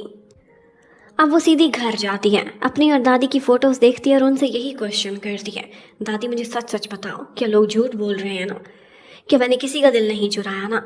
और फिर इसी के साथ ही हम एक फ्लैशबैक दिखाते हैं। जब उस दिन आग लगी थी तो वही बच्चा जो एटर्नल था वो एक पत्थर के नीचे आ गया था, जिसकी वजह से उसका ब्रेन पूरी तरह से नष्ट हो चुका था। उसे बचाने की जितनी भी कोशिश कर रहे थे वो नहीं बच पा रहा था। वो ना जी रहा था ना मर रहा था, बस तकलीफ से तड़पे जा रहा था। और ऐसे मौका पर और कोई भी चॉइस नहीं थी। दादी ने ऐसा ऑर्डर किया था कि उसका दिल निकाल कर उसकी पोती को डाल दिया जाए, क्योंकि चैनी को बचपन से ही दिल की बीमारी रही थी। वो कहने लगती है कि शायद ये सारा कुछ मैंने स्वार्थी होकर किया था, लेकिन जो भी किया था चैनी तुम्हारे प्यार में ही किया था। और इसके साथ साथ उस बच्चे को भी मुक्ति मिल गई थी, वरना वो हमेशा तड़पता रहता, एक ऐसे जाल में रहता जिसकी कोई एंडिंग नहीं थी। अब चैनी जैसे ही ये सारा कुछ सुनती है तो बहुत सैड हो जाती है। उसे ऐसा लग रहा था कि उसने किसी का हक मारा है और शायद उसी की वजह से दादी ने उस बच्चे को ख़त्म कराया है जो कि उन जियोंग का फ्रेंड था। अब वो खोई खोई जा रही थी और उन जियोंग को उसकी फिक्र हो रही थी। वो उसके रास्ते में आती हुई झाड़ियां देखता है, हटा देता है, मैन होल का ढक्कन बंद करता है, उसकी सुरक्षा करता है, बारिश में उसे भीगने से भी बचाता है। जबकि उधर दादी को पता था कि इस टाइम पर चेनी को डिस्टर्ब नहीं करना चाहिए, वो भावनाओं में बहुत बह चुकी है। उन्होंने जिन्मो के जिम्मे एक काम लगाया था। वो ऐसा करता था कि रेगुलरली चर्च में जाता था और वहाँ ऑब्जर्व करता था कि लोग क्या कहते हैं। यहाँ पर पाल्हो हमेशा अपनी शक्तियाँ उन्हें दिखाता था और उनसे बहुत सारे डोनेशंस ले लेता था, लोगों को इमोशनली चार्ज करता था, ऐसे दिखाता था कि जैसे वो एक मसीहा है। और बस इसी सारे कामों के पीछे वो अपने लिए बहुत सारे लॉयल लोग और पैसा इकट्ठा कर रहे थे। उधर चैनी काफ़ी दिनों से डिस्टर्ब थी, घर भी नहीं गई थी। और फिर एक दिन फाइनली वो आती है उन जियोंग के घर पर। उसे बहुत भूख लगी थी, लेकिन उसके घर पर तो पकाने के लिए भी कुछ नहीं था। वो इतने में बाहर जाते हैं, इकट्ठे खाना लेकर आते हैं और चैनी जितनी उदास दिख रही थी, उन जियोंग उसकी हेल्प करता है। उसे कहता है कि इस तरह से करने से कुछ नहीं होगा, जो हो गया उसमें तुम्हारा बस नहीं चलता था। और इतने में वो जैसे ही वापस लौटती है तो पता चलता है कि रॉबिन के हाथ दादी ने बहुत सारा खाना बनाकर चेनी के लिए भिजवाया है, वो सारा खाना जो उसकी पसंद का था। ये देखते ही चेनी रोने लगती है। उधर दादी भी बिल्कुल चेनी के जैसी ही थी, वो भी ऐसे ही रो रो कर वहाँ से जा रही थी। इतने में चेनी वापस आती है, कहती है मैंने सारा कुछ खा लिया, पहले मुझे बहुत बुरा फील हो रहा था, लेकिन अब मैं सोचती हूँ कि जिसका दिल मेरे शरीर के अंदर है उसका अधिकार बनता है कि मैं बुरे काम सारे के सारे छोड़ दूँ। इसलिए मैं वादा करती हूँ कि अच्छे से जीने की कोशिश करूँगी और हाँ, खुद को स्वस्थ भी रखूँगी। अब वो टीम बिल्डिंग के लिए अक्सर उन जियों के घर पर ही चले जाते थे और वो कहती थी कि तुम और मैं एक जवान लड़का लड़की एक घर में इकट्ठे रहे अकेले अच्छा नहीं लगता, इसलिए रॉबिन को भी लेकर आ गई हूँ। और उन जियों उनसे तंग भी पड़ता था, लेकिन फिर भी उनके साथ रहने की इजाज़त भी दे दिया करता था। एक दिन वो लोग उन जियों से चोरी छुपे दिन के टाइम पर भी घर में पहुंचे हुए थे। उन जियोंग उन्हें फ़ोन करता तो वैसे झूठ बोल देती है कि जैसे वो यहाँ पर उसके घर नहीं बल्कि कहीं और ही है। जबकि सॉन्ग को भी आहिस्ता आहिस्ता एहसास हो रहा था, वो जब कभी भी झूठ बोलता था तो तभी किसी चीज़ से चिपक जाया करता था। लेकिन इस पावर को कंट्रोल कैसे करना है और चिपके हुए को छुड़ाना कैसे, ये अभी समझ नहीं लग रही थी। इतने में वो लोग एक दिन कॉफ़ी पी रहे थे। चेनी को कॉफ़ी पीना मना थी, लेकिन अब तो वो ठीक हो गई थी तो तुरंत ही पी लेती है। लेकिन ऐसा करते ही उसकी धड़कनें एकदम तेज़ होती हैं और वो वहाँ से गायब हो जाती हैं। अब तो वो पूरी दुनिया की जैसे सैर कर रही थी, कभी कहीं तो कभी कहीं पहुँच जाती थी। उसे समझ आ गई थी कि ये उसकी हार्ट बीट फास्ट होने से सारा कुछ कंट्रोल होता है। और फिर एक दफ़ा उन जियोंग उससे कहता है कि मुझे अपना हाथ दो, अब वापस आ जाओ। वो उसका हाथ पकड़ती है और उसे भी अपने साथ लेकर कहीं टेलीपोर्ट हो जाती है। अब वो दोनों बीच पर पहुंच गए थे और वो तो उन जियोंग को वहीं के वहीं छोड़ कर ही आ गई थी। उन जियोंग उसका इंतज़ार कर रहा था। वो वापस तो आती थी, लेकिन एग्जैक्ट उस जगह पर नहीं बल्कि थोड़ी इधर उधर हो जाया करती थी। और फिर भाग कर जैसे ही गुरुजी कहती हुई उसके करीब आने की कोशिश करती थी, धड़कनें तेज़ होती थी और फिर से टेलीपोर्ट हो जाती थी। और ये तमाशा सारा दिन लगा रहा था। उन जियोंग तो थक गया था, शाम हो चुकी थी। इन दी एंड चेनी फिर कोई कांड कर देती है और फिर आखिरकार उसे बस पकड़कर ही घर आना पड़ता है। चेनी की पावर्स थी तो रिमार्केबल, लेकिन किसी काम की नहीं थी। अब जैसे ही उन जियोंग आता है तो वो लोग एक स्पेशल सा खाना बनाकर फिर रहे थे। वो कहते हैं आज तुम्हारा बर्थडे है ना। उन जियोंग कहता है वो रियल वाला नहीं है, असली बर्थ डेट मैं जानता ही नहीं हूँ। लेकिन फिर भी वो कहते हैं कोई बात नहीं, पार्टी का कोई मौका हाथ से जाने नहीं देना चाहिए। और फिर इसी के साथ ही चेनी कहती है केक लाना तो मैं भूल ही गई। वो क्लोजिंग के टाइम पर केक लेना चाहती थी ताकि सस्ते में मिले। इतने में उन जियोंग उसके साथ साथ चल रहा था, वो बातें कर रहे थे। वो कहने लगती है कि तुम किसी को दोस्त क्यों नहीं बनाते, किसी का साथ होना कितना अच्छा लगता है ना, तुम्हारी ज़िंदगी कितनी अकेली है, हम तुम्हें अकेला नहीं रहने देंगे। उन जियोंग कहता है मैं इसीलिए किसी को अपने साथ नहीं रखता क्योंकि जिनके हम सबसे ज़्यादा करीब होते हैं वही लोग हमें धोखा दे देते हैं। और इसके साथ ही वो चेनी को एक इंजेक्शन लगा देता है। ये सारा कुछ एकदम सडन था। चेनी वहीं पर ही बेहोश होती है और एक गाड़ी आती है जो उसे पकड़ कर ले जाती है। और इसके साथ ही उसने कॉल पर सारी इन्फॉर्मेशन बता दी थी। वो उन दो के हवाले चेनी को कर रहा था और उसे कहता है कि इसकी धड़कनें तेज़ ना हो, बस ये ख्याल रखना। इसके पास पावर है टेलीपोर्ट होने की, पर वो ऐसे सडन नहीं आती क्योंकि कोई भी चीज़ जल्दी इसकी धड़कनें तेज़ नहीं कर पाती। अब ये सारा कुछ जब वो कर रहा था तो सॉन्ग भी उनको देख लेता है। अब सॉन्ग ये देखते ही परेशान हो गया था। उसे पता चल गया था कि जिसे हम गुरुजी कह रहे थे उसने तो हमारे साथ गद्दारी कर ली है। उधर जैसे ही छेनी लैब में पहुंचने वाली थी तो उसी टाइम पर जूरान और हुरान के साथ साथ पालो को भी यही ऑर्डर किया जाता है कि वो लोग नीचे नहीं आएंगे बल्कि अपने कमरे में ही बंद रहेंगे। और ये सारा ऑर्डर पापा ने किया था। जूरान को तजस्सुस होने लगता है कि आखिर ये सारा कुछ क्यों हो रहा है। उधर छेनी लैब में जैसे ही होश में आती है तो उन लोगों को बातों में लगाने की कोशिश करती है। उसे इतनी समझ आ गई थी कि मुझ पर कोई ना कोई एक्सपेरिमेंट करने वाले हैं।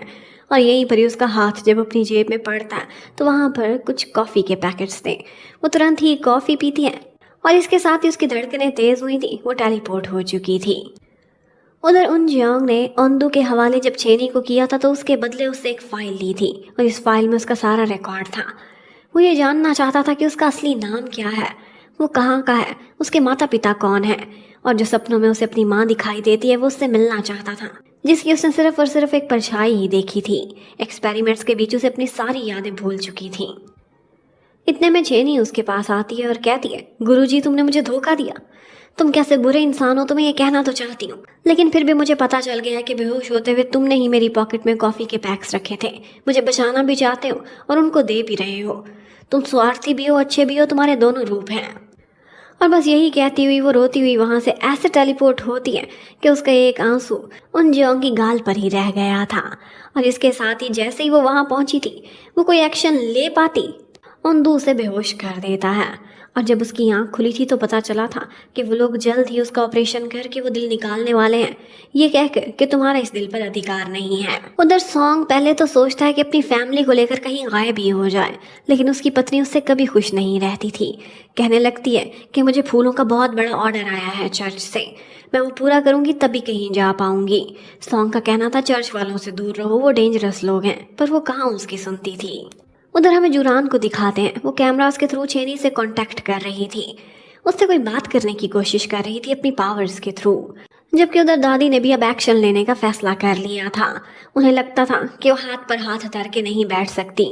वो पहले तो रॉबिन के हाथ छेनी के लिए खाना भेजती हैं और फिर उसके बाद वो किसी से मिलने के लिए जाती हैं जो इस प्रोजेक्ट का सबसे पावरफुल पर्सन था। और जिससे दादी मिलने के लिए गई थी उसका नाम चेयरमैन नामसुन था। वो बिना कहीं बताए गायब हो चुका था, लेकिन फिर भी दादी ने पता चला लिया था। जुन्मू उनके लिए हर काम करता था। उन्हें जुन्मू के थ्रू ये बात पता चलती है कि आज ही चेयरमैन नामसुन चर्च में आया है और ऐसा लग रहा है कि कुछ इम्पोर्टेंट करने वाले हैं। अब रॉबिन और दादी दोनों को अंदाज़ा हो चुका था कि छेनी गायब हो गई है। इतने में सॉन्ग आकर खबर देता है, कहता है कि वो लोग छेनी को किडनैप कर चुके हैं और जिसे तुम गुरुजी कहते हो उसी ने ही हमें धोखा दिया है। लेकिन हम क्या करें, हम कुछ भी नहीं कर सकते। तुम्हारे पास तो एक पावर है, लेकिन वो चर्च वाले पावर के सुपर टावर हैं। पर रॉबिन का कहना था चाहे जो भी हो जाए छेनी मेरी फ्रेंड है और मैं उसे बचा कर रहूंगा। और इसके साथ ही उसे हाई स्कूल के दिन याद आने लगते हैं। हर कोई उसे बुली करता था और ऐसे में छेनी ही थी जिसने उसका साथ दिया था। और अब वो सीधा जाता है उन जोंग का पता चलाने, लेकिन मालूम पड़ता है कि वो रिजाइन देकर जा रहा है। तो वो तुरंत ही उसके घर पहुंच जाता है, उसका दरवाज़ा तोड़ता है, अंदर जाता है, उसका मुकाबला करने की कोशिश करता है। लेकिन उन जोंग भी किसी से कम नहीं था। ये दोनों अपनी पावर्स का भी यूज़ कर रहे थे और साथ ही साथ फ़ोन कॉल भी अटेंड कर रहे थे। और यहाँ पर उन जोंग को तो कॉल आई थी दादी की, जो उसे एक दफ़ा मिलने के लिए बुला रही थी। अब वो जाता है और सबसे पहले तो छेनी का कमरा देखता है, जिसमें उसने अपनी विशेस की एक लंबी लिस्ट बनाई हुई थी, जिसमें से एक विश किस करना भी थी और एक ये थी कि वो 30 साल से ऊपर तक जीना चाहती है। अब इतने में दादी उसे नीचे बुलाती है और उससे कुछ इम्पोर्टेंट बात कर रही थी। वो उसे सॉरी करती है कि मैंने उस एक्सपेरिमेंट के लिए फंडिंग की थी, मैं वाकई स्वार्थी हो गई थी, लेकिन शायद मेरी माफ़ी काफ़ी नहीं है। और इसके साथ ही हमें चेनी को दिखाते हैं, उसकी हार्ट बीट उन्होंने जानबूझकर नॉर्मल रखी हुई थी। और फिर इसके बाद वो ओंदू से पूछ रही थी कि आखिर तुम लोग क्या करना चाहते हो। वो कहता है तुम्हारा हार्ट निकाल कर हम बहुत से बच्चों की जान बचाएंगे जिनमें सुपर पावर्स हैं, उनमें साइड इफ़ेक्ट्स दिख रहे हैं जिसकी वजह से वो ज़्यादा जी नहीं सकते। और उसे लग रहा था कि इन्हीं में से ये कुंजियोंग भी है और शायद उसकी भी जान बच सकती है। और अगर उसने मेरे बदले अपनी माँ की इन्फॉर्मेशन ली है तो क्या करूँ, अब तो मैं नाराज़ भी नहीं हो सकती। उधर उनजियोंग काफ़ी दुखी था और फिर जाते जाते वो दादी के सामने बोल ही पड़ता है। कहता है मेरी ज़िंदगी बिल्कुल खाली थी, मैं अपनी माँ को तलाशना चाहता था, इसीलिए मैं एकदम सेल्फिश हो चुका था। लेकिन साथ ही साथ उसने ये भी फैसला किया था कि वो लोग जो उसकी ज़िंदगी में रंग लेकर आए थे उन्हें धोखा देकर उसने बहुत गलत किया है और उसके मन को शांति नहीं मिल रही। वो अपने मन की शांति के लिए अब इन लोगों का साथ देना चाहता था, चेनी को बचाना चाहता था, जो गलत किया है उसे सुधारना चाहता था। इसीलिए वो कहता है, सॉन्ग और रॉबिन, क्या तुम दोनों चेनी को बचाने जाना चाहते हो? और साथ ही साथ दादी को कॉल करके कहता है कि मुझे बंदे चाहिए, 100-200 जितने ज़्यादा हो अच्छे हैं। वो चर्च के सामने प्रोटेस्ट करने के लिए जाएंगे। अब वो लोग अपनी पूरी पूरी तैयारी कर लेते हैं और सॉन्ग ने तो अपने साथ ही कोई झाड़ू टाइप की चीज़ें भी बांध ली थी। अपनी तरफ से वो सुपरमैन बनकर जा रहा था, लेकिन सुपरमैन नहीं बल्कि तितली के पंखों की तरह की चीज़ें हर जगह अटक जाती थी। इतने में वो बैक डोर से जा रहे थे। जिन्मू उनकी हेल्प कर रहा था। जिन्मू बताता है कि मैं भी उन्हीं बच्चों में से एक था। अपना नंबर बताता है और बोलता है, मैं उस बैच में से था जिन पर आखिरी दिन एक्सपेरिमेंट स्टार्ट होना था। लेकिन उनजियांग, तुमने वहाँ पर धमाका किया, लैब में आग लग गई और मुझ पर कोई एक्सपेरिमेंट नहीं हो पाया, थैंक्स टू यू। जबकि उधर जूरान को शक होने लगता है। वो पापा से बात करना चाहती थी और उनसे बात करते करते वो उन पर अपनी ही पावर्स यूज़ करने की कोशिश करती है, लेकिन जैसे पापा पर कोई असर नहीं हो रहा था। ओंदो उसके पास आता है और कहने लगता है कि अगर तुम अपने ही बाप पर शक करोगी तो शक रिश्तों को खोखला कर देता है। मैं तुम सबसे बहुत प्यार करता हूँ और जूरान, तुम तो मेरी पहली औलाद हो। और इसके साथ ही वो हुरान और पाल्हो को ऑर्डर करता है कि जाओ और प्रोटेस्टर्स को संभालो। अब पीछे के रास्ते से वो तीनों अंदर चले गए थे। अब कोई ना कोई तरीके से वो वहाँ के सारे बॉडीगार्ड्स को पकड़ लेते हैं और अपने काबू में किए जा रहे थे, रास्ता साफ कर रहे थे। और इसी सब में उनकी उल्टी सीधी सारी हरकतें शामिल थीं। जबकि उधर पहले तो चेनी को लगता था कि उसका दिल निकाल कर ये कुछ ऐसा बनाएंगे जिससे बच्चों की हेल्प हो सकेगी, वो बच्चे जिनके साथ जुल्म हुआ था उसके दादी के दिए हुए पैसों की वजह से। लेकिन अब जैसे ही उसे मालूम पड़ता है कि उसके बाजू में एक बूढ़ा आदमी आ रहा है और उसका दिल निकाल कर इस बूढ़े आदमी के अंदर डाल रहे हैं ताकि उसे एटर्नल कर सकें, तो ये बात वो बर्दाश्त नहीं कर पा रही थी। ओंदू कहता है, मैंने झूठ बोला था तुम्हें काम रखने के लिए, दैट्स ऑल। ये दुनिया धोखे से ही तो चलती है। और बस जैसे ही वो लोग चेनी का ऑपरेशन करने वाले थे उसी समय वहाँ की लाइट्स चली जाती हैं। जब ऑन होती हैं तो पता चलता है कि गुरुजी वहाँ पहुँच चुके हैं चेनी को बचाने के लिए। चेनी उससे नाराज़ भी थी, लेकिन साथ ही साथ उस पर प्यार भी आ रहा था कि फाइनली इसे एहसास हो चुका है। यहाँ पर रॉबिन और सॉन्ग भी साथ थे। वो सारे लोग मिलकर वहाँ के लोगों का मुकाबला करते हैं और इन दी एंड चेनी को वहाँ से सुरक्षित कर लेते हैं। अब उनजियांग चेनी के करीब आता है और उससे कहता है, यहाँ पर सबसे इम्पॉर्टेंट तुम्हारा किसी सेफ जगह पर जाना है। और इसके साथ ही आगे बढ़कर उसे किस कर लेता है। अब किस करता है तो उसकी धड़कनें तेज़ होती हैं और वो उसी लम्हे वहाँ से टेलीपोर्ट हो जाती है। अब वो टेलीपोर्ट होकर सीधी उनजियांग के अपार्टमेंट में पहुँच गई थी। वहाँ से कुछ चीज़ें पैक करती हैं और सोचती है कि अब मेरा भी एक्शन में आने का समय आ चुका है। ओंदो ने मुझे बोला था कि मैं एक बेकार शरीर हूँ जिसमें दिल चला गया है। अब मैं उसे साबित करूँगी मैं बेकार नहीं हूँ। अब उधर उनजियांग का फाइट करते करते आमना सामना पाल्हो से होने लगता है। तो अब एक तरफ तो वंदरकिंडर थे जबकि उसके सामने गुरुजी की टीम खड़ी हुई थी। पाल्हो तो उनजियांग का आमना सामना करना चाहता था, लेकिन हुरान उसे रोक देती है और कहती है कि इसको मैं खुद ही देख लूँगी। और इसके साथ ही उसे एक इल्यूजन क्रिएट करके देती है। उसे ऐसा दिख रहा था कि जैसे उसका बचपन का दोस्त उसके सामने स्ट्रेचर पर बैठा हुआ है और वो उससे शिकवा कर रहा था कि उस दिन तुम्हारे पावर्स के मिसयूज की वजह से ही लैब में धमाके हुए थे और मेरे कातिल कोई और नहीं बल्कि तुम ही हो। तुमने मुझे सबसे ज़्यादा तकलीफ पहुंचाई थी। और ये सारी बातें सुनने के बाद उनजियांग बहुत ज़्यादा दुखी हो जाता है और उसकी पावर्स उसके कंट्रोल से बाहर हो रही थी। दूसरी तरफ हमें दादी को दिखाते हैं जो पुलिस वालों के पास गई थी, लेकिन वो उनकी बातों पर कोई विश्वास नहीं कर रहे थे। अब उनजियांग तो जैसे अपनी मेस्मराइज्ड वर्ल्ड में खो कर ही रह गया था। लेकिन हमें दिखाते हैं कि पाल्हो अब रॉबिन का आमना सामना कर रहा था। वो जितनी बार भी क्लैपिंग करना चाहता था उसे भस्म करने के लिए वो उसकी क्लैपिंग को रोक देता था। ऐसा लग रहा था कि जैसे वो पॉजिटिव एनर्जी से भरा हुआ है और इन्हीं पॉजिटिव से उसके नेगेटिव को ख़त्म करना चाहता हो। और जब पाल्हो उसके रोके नहीं रुक रहा था तो वो उसे एक ज़ोरदार पंच देता और बुरी तरह से घायल कर देता है। अब इसी पॉइंट पर बैठा हुआ उनजियांग अपनी भावनाओं के इतने हाई पॉइंट पर था कि उसके इर्द गिर्द की सारी चीज़ें ऐसे उड़ रही थी कि जैसे कोई तूफान आ गया हो। और इसी तूफान में ही चेनी भी अपना साजो सामान लेकर पहुंची हुई थी। अब वो लोग अपनी टेक्निक लड़ाते हैं और सॉन्ग फर्श से चिपक जाता है और दोनों ने उसको पकड़ा हुआ था। लेकिन फिर किसी तरह से चेनी आहिस्ता आहिस्ता उनजियांग तक पहुंचती है। उसे समझ आ जाती है कि कितने दर्द से गुजर रहा है। वो उसे कहती है कि तुम गलत नहीं हो, तुम बिल्कुल ठीक थे और तुम्हारे अंदर एक अच्छा इंसान छुपा हुआ है।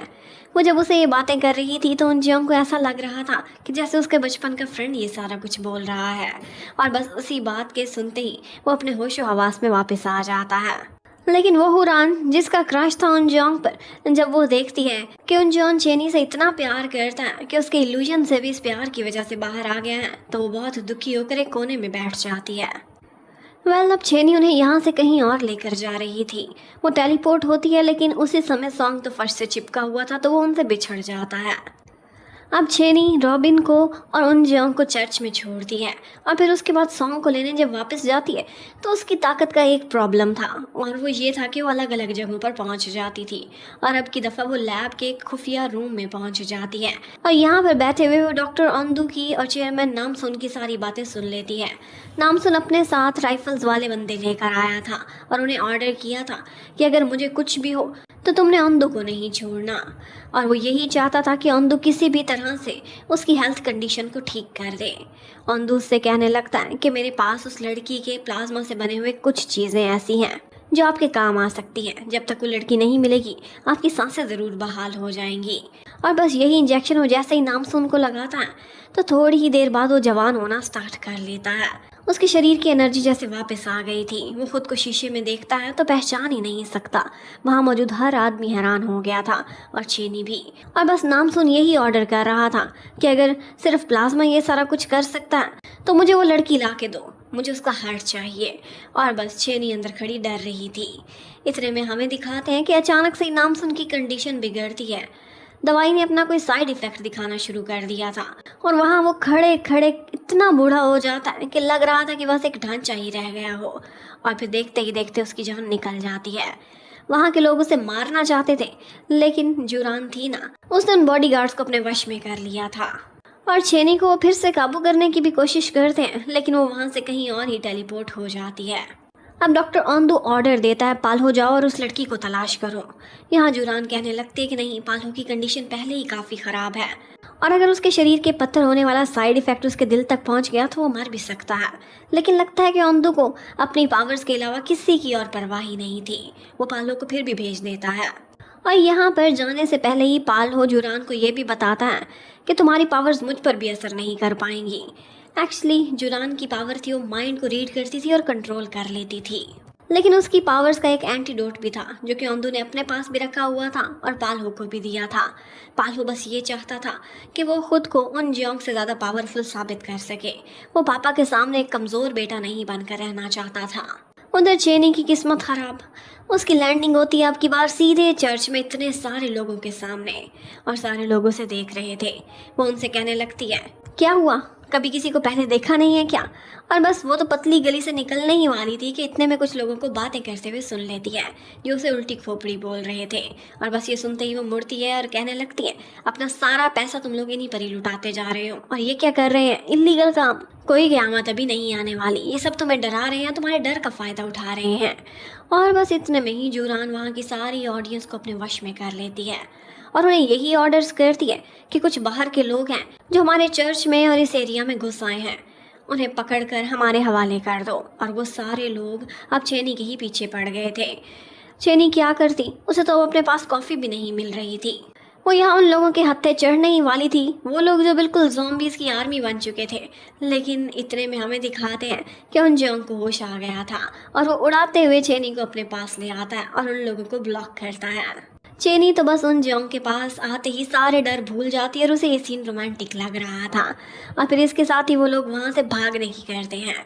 चेनी को जैसे दुनिया की कोई परवाह नहीं थी। वो इन खतरों के बीच लड़ना भी उन जियोंग के साथ एंजॉय कर रही थी, और उन जियोंग की सीरियस सी लाइफ इतनी बोरिंग रही थी जो कि चेनी के आते ही एकदम रंगीन बन गई थी। वो भी हंसता मुस्कुराता ही बाहर जा रहा था, जबकि उधर दादी ने प्लान बी पर काम करने का ऑर्डर दे दिया था।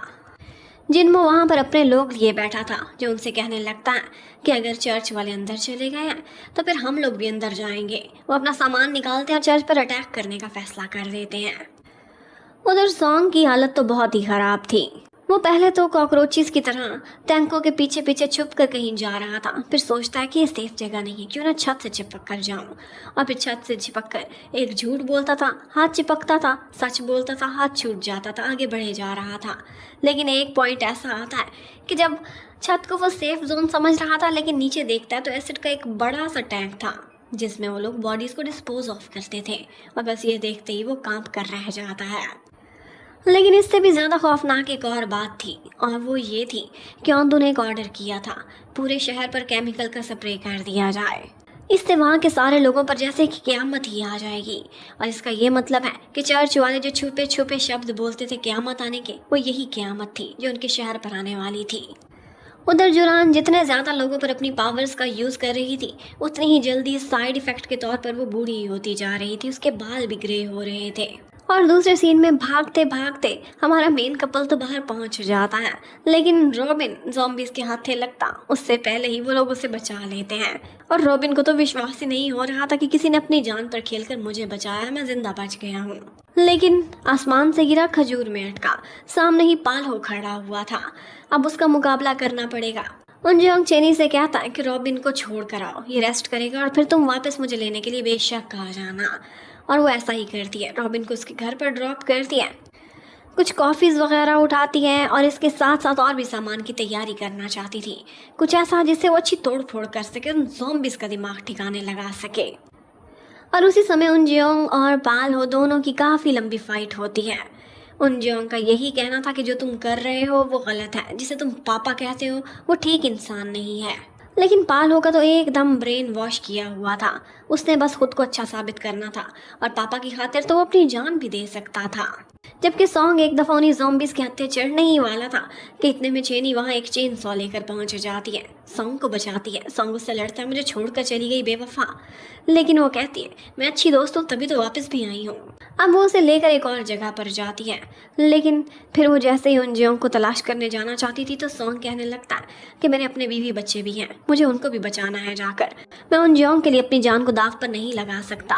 और इसके साथ ही वो बताता है कि किस तरह से ये लोग केमिकल की बरसात आज शहर पर करने वाले हैं, वो सारे लोग मारे जाएंगे या इन्फेक्टेड हो जाएंगे। पहले तो चेनी को विश्वास नहीं आता, वो उसका हाथ पकड़ कर देखती, हाथ नहीं चिपकता, इसका मतलब है कि वो सच बोल रहा था।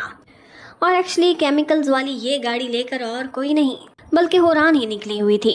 जबकि उधर उनजियोंग की इतनी ज़बरदस्त पालो से फाइट हुई थी कि पालो की हालत ख़राब हो जाती है। उसका शरीर पत्थर का होते होते ये पत्थर उसके दिल तक भी पहुंच जाता है और जुरान जब तक उस तक पहुंचती है तब वो ख़त्म होने वाला था। वो उसकी आंखों के सामने ही अपनी आखिरी सांसें लेता है और भक्त वो ये सोचने लगते हैं कि हमारा मसीहा इस दुनिया से चला गया और हम इसकी मौत का बदला ज़रूर लेंगे। जबकि उधर उनजियोंग वो तो लापता ही हो गया था, कुछ समझ नहीं आ रही थी कि वो कहाँ गया है। लेकिन इसके साथ साथ हमें ये भी दिखाते हैं कि नामसूम पर वही एक्सपेरिमेंट करने के साथ ही उन्दू को एक और एक्सपेरिमेंट का आइडिया आता है। वो चूहों पर जाकर और एक्सपेरिमेंट स्टार्ट करता है और उसे लगता है कि उसने कोई बहुत अच्छी चीज़ डिस्कवर कर ली है।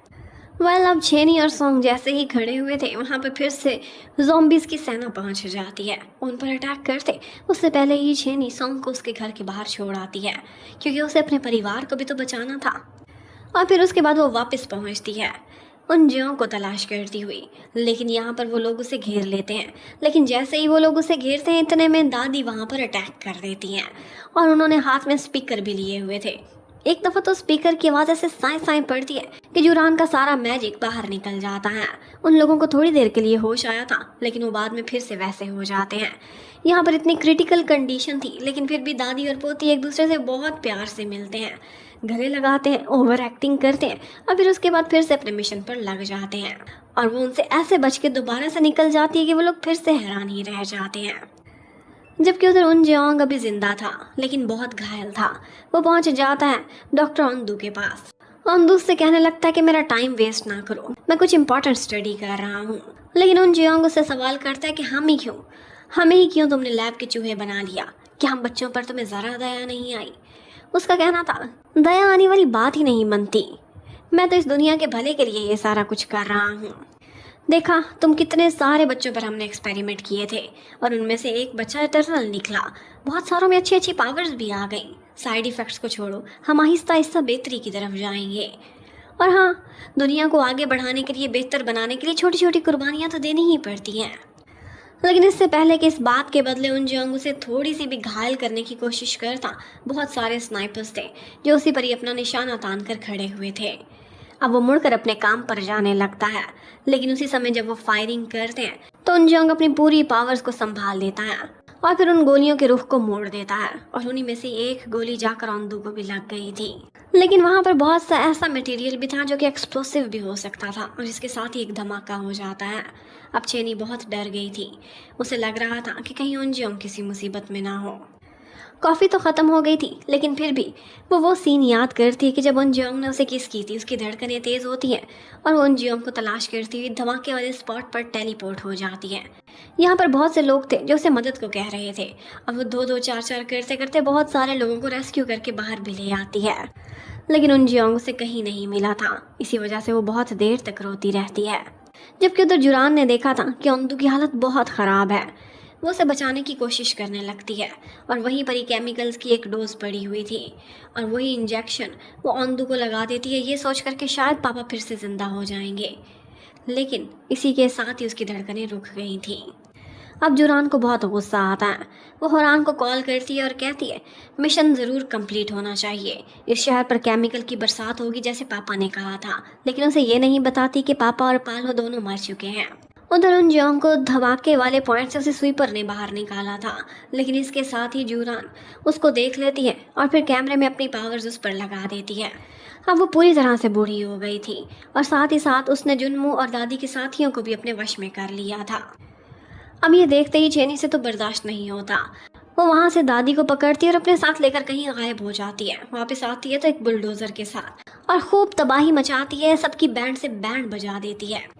जबकि उधर सारे लोग आज परेड की तैयारियां कर रहे थे क्योंकि नया साल आने वाला था और इसी परेड में सॉन्ग की बेटी ने भी भाग लिया हुआ था। वो बहुत सुंदर लग रही थी और पापा का वेट कर रही थी, लेकिन उसके पापा जब आते हैं तो उल्टी सीधी बातें कर रहे थे। सबको भाग जाने को कहते हैं कि यहाँ पर तबाही आने वाली है और वो समझते हैं कि ये भी चर्च वाले लोगों के साथ मिल गया है। और सॉन्ग की वाइफ को तो बहुत ही एम्बेरसमेंट होती है क्योंकि सब लोग यही समझ रहे थे कि इसका हस्बैंड पागल है। जबकि उधर चेनी अपने फ्रेंड्स के साथ एक जगह पर बैठी हुई थी और सोचने लगती है कि आखिर हम इस केमिकल की बरसात को रोके तो रोके कैसे। और फिर इन्हें एक आइडिया आता है। उन्हें ऐसा लग रहा था कि शायद ये लोग जो फायरवर्क्स करेंगे उसी में उस केमिकल को डाला हुआ होगा। तो अब वो फायरवर्क्स के लिए गाड़ियों की तलाशी लेने लगते हैं और बहुत से लोगों से पिटाई भी खा बैठते हैं। अभी वो ये सारा कुछ तलाश कर ही रहे थे कि इतने में परेड भी स्टार्ट हो जाती है। यहाँ पर बहुत से लोग थे जिन्हें वो जानते थे, उनके रिलेटिव्स, उनके हमसाए, उनके फ्रेंड्स। अब वो सारे लोग मौत के दहाने पर खड़े थे और फिर इतने में वो लोग देखते हैं तो सामने उन्हें उनजियोंग दिखाई देता है। एक उम्मीद की किरण सी लग गई थी, लेकिन वो जैसे ही उसके करीब जाने की कोशिश करते हैं तो वो रॉबिन पर हमला कर देता है। गाड़ियाँ उठा उठा कर फेंक रहा था, लेकिन इतने में रॉबिन को भी गुस्सा आ जाता है। उसे जब भी कोई गालियाँ देता था, बुरा कहता था, तो उसकी पावर्स आ जाती थी। वो आगे आता है और चेनी को बचा लेता है। इस समय उनजियोंग अपने वश में नहीं था, बल्कि वो जो भी कर रहा था वो जुरान उससे करा रही थी। और बस इतने में उनजियोंग और रॉबिन की पावर्स आपस में टकराती हैं और तबाही शुरू हो जाती है। इतने में सॉन्ग आगे बढ़ता है, अपनी पत्नी को और अपनी बेटी को एक जगह पर छुपा लेता है और कहता है प्लीज यहाँ से बाहर ना आना। और इसके साथ ही जुरान की ज़ॉम्बीज़ की पूरी सेना भी बाहर निकल आती है। अब एक तरफ उनजियोंग के सामने चेनी आती है उसे होश में लाने के लिए, लेकिन वो उसे गर्दन से पकड़ लेता है। वो बस उसकी गर्दनें दबाने ही वाला था कि इतने में चेनी उसे अपने साथ टेलीपोर्ट करके कहीं बहुत दूर ले जाती है, जेजोंग में। और वो जैसे ही वहाँ पहुँचता है तो अपने होश में आ जाता है। वो जुरान के एरिया से बाहर जो निकल चुका था। अब वो चेनी को देखते ही उसे सीने से लगा लेता है। वो उसे कहती है मैं तो डर गई थी, तुम मुझे मारने ही वाले थे। और फिर इसी के साथ ही वो लोग वापस पहुंचते हैं और वो सॉन्ग जिसे सारे लोग पहले बुरा भला कहते थे, उसकी पत्नी और बेटी उसकी रिस्पेक्ट नहीं करते थे। वो उन्हें कहता है कि मैं तुम लोगों की सुरक्षा करूंगा। उसकी पत्नी कहती है ना जाओ, तुम अपनी लंबी जुबान से क्या ही कर लोगे। लेकिन उसका कहना था कि अब की दफ़ा देखना मेरी लंबी जुबान क्या क्या करती है। उसकी यही जुबान झूठ और सच बोलती थी और उसकी पावर्स आ जाती थी। अब वो बाहर पहुंचता है और जो जुरान की ज़ॉम्बीज़ की सेना थी उनको एक बैलून के साथ अटैच करता हुआ एकदम रगड़ता हुआ साइड पर लेकर चला जाता है। इस तरह से उसने अपने फ्रेंड्स की बहुत हेल्प की थी। इधर रॉबिन कभी उनसे मार खाता था तो कभी फिर से गालियाँ खाकर जोश में आ जाता था और सबके होश ठिकाने ले आता था। अभी वो लोग इसी तरह की फाइटिंग कर ही रहे थे। ये सारा कुछ उन्होंने ख़त्म भी कर दिया था, लेकिन फिर से कुछ ऐसा होता है कि ज़ॉम्बीज़ फिर से जाग कर उठने लगते हैं। वो सोचते हैं कि कभी एंड नहीं होगा जब तक वो लोग जुरान तक नहीं पहुंचते। तब सॉन्ग कहता है कि मैं जाऊंगा जुरान तक। और सॉन्ग जिस तरह से दीवारों पर चढ़ रहा था उसकी बेटी भी ये नज़ारा देख रही थी और उसे गर्व फील हो रहा था। अब सॉन्ग बिल्डिंग्स के ऊपर जाते हुए एक जगह जुरान को देख लेता है। वो अपना ध्यान उन बाकी सब से हटाकर उसकी तरफ करती है। वो उसे जैसे ही अपने वश में करना चाहती थी, वो इतना चटर पटर अपनी लंबी जुबान से बोलता है कि वो उसे अपने काबू में कर ही नहीं पाती थी। वो उसे भाषण देता है और कहता है, लगता है तुम्हारी आज तक किसी बड़े ने तरबियत ही नहीं की। और इसके साथ ही उसके फेस पर एक चांटा लगाने ही वाला था कि इतने में हुरान के हाथों खुद ही चांटा खा बैठता है और नीचे गिर जाता है। हुरान जिस तरह से जूरान को इतनी बुरी कंडीशन में देखती है तो हार्ट ब्रोकन हो जाती है। कहती है कि तुमने अपनी पावर्स का ओवर यूज क्यों किया, लेकिन वो हुरान को बताती है कि पापा भी मर गए और पालो भी, अब इनसे बदला लेना है। मैं ना भी रहूं, तुमने इनसे बदला लेना है। जबकि उधर उनजियोंग जब नीचे खड़ा हुआ था तो थोड़ी ही देर बाद देखता है कि चेनी उसके पास आई है। वो उसके आगे अपना हाथ बढ़ाती है और कहती है, केमिकल्स को तो बड़ा तलाश किया, लेकिन लगता है कि आज फायरवर्क्स होकर ही रहेंगे।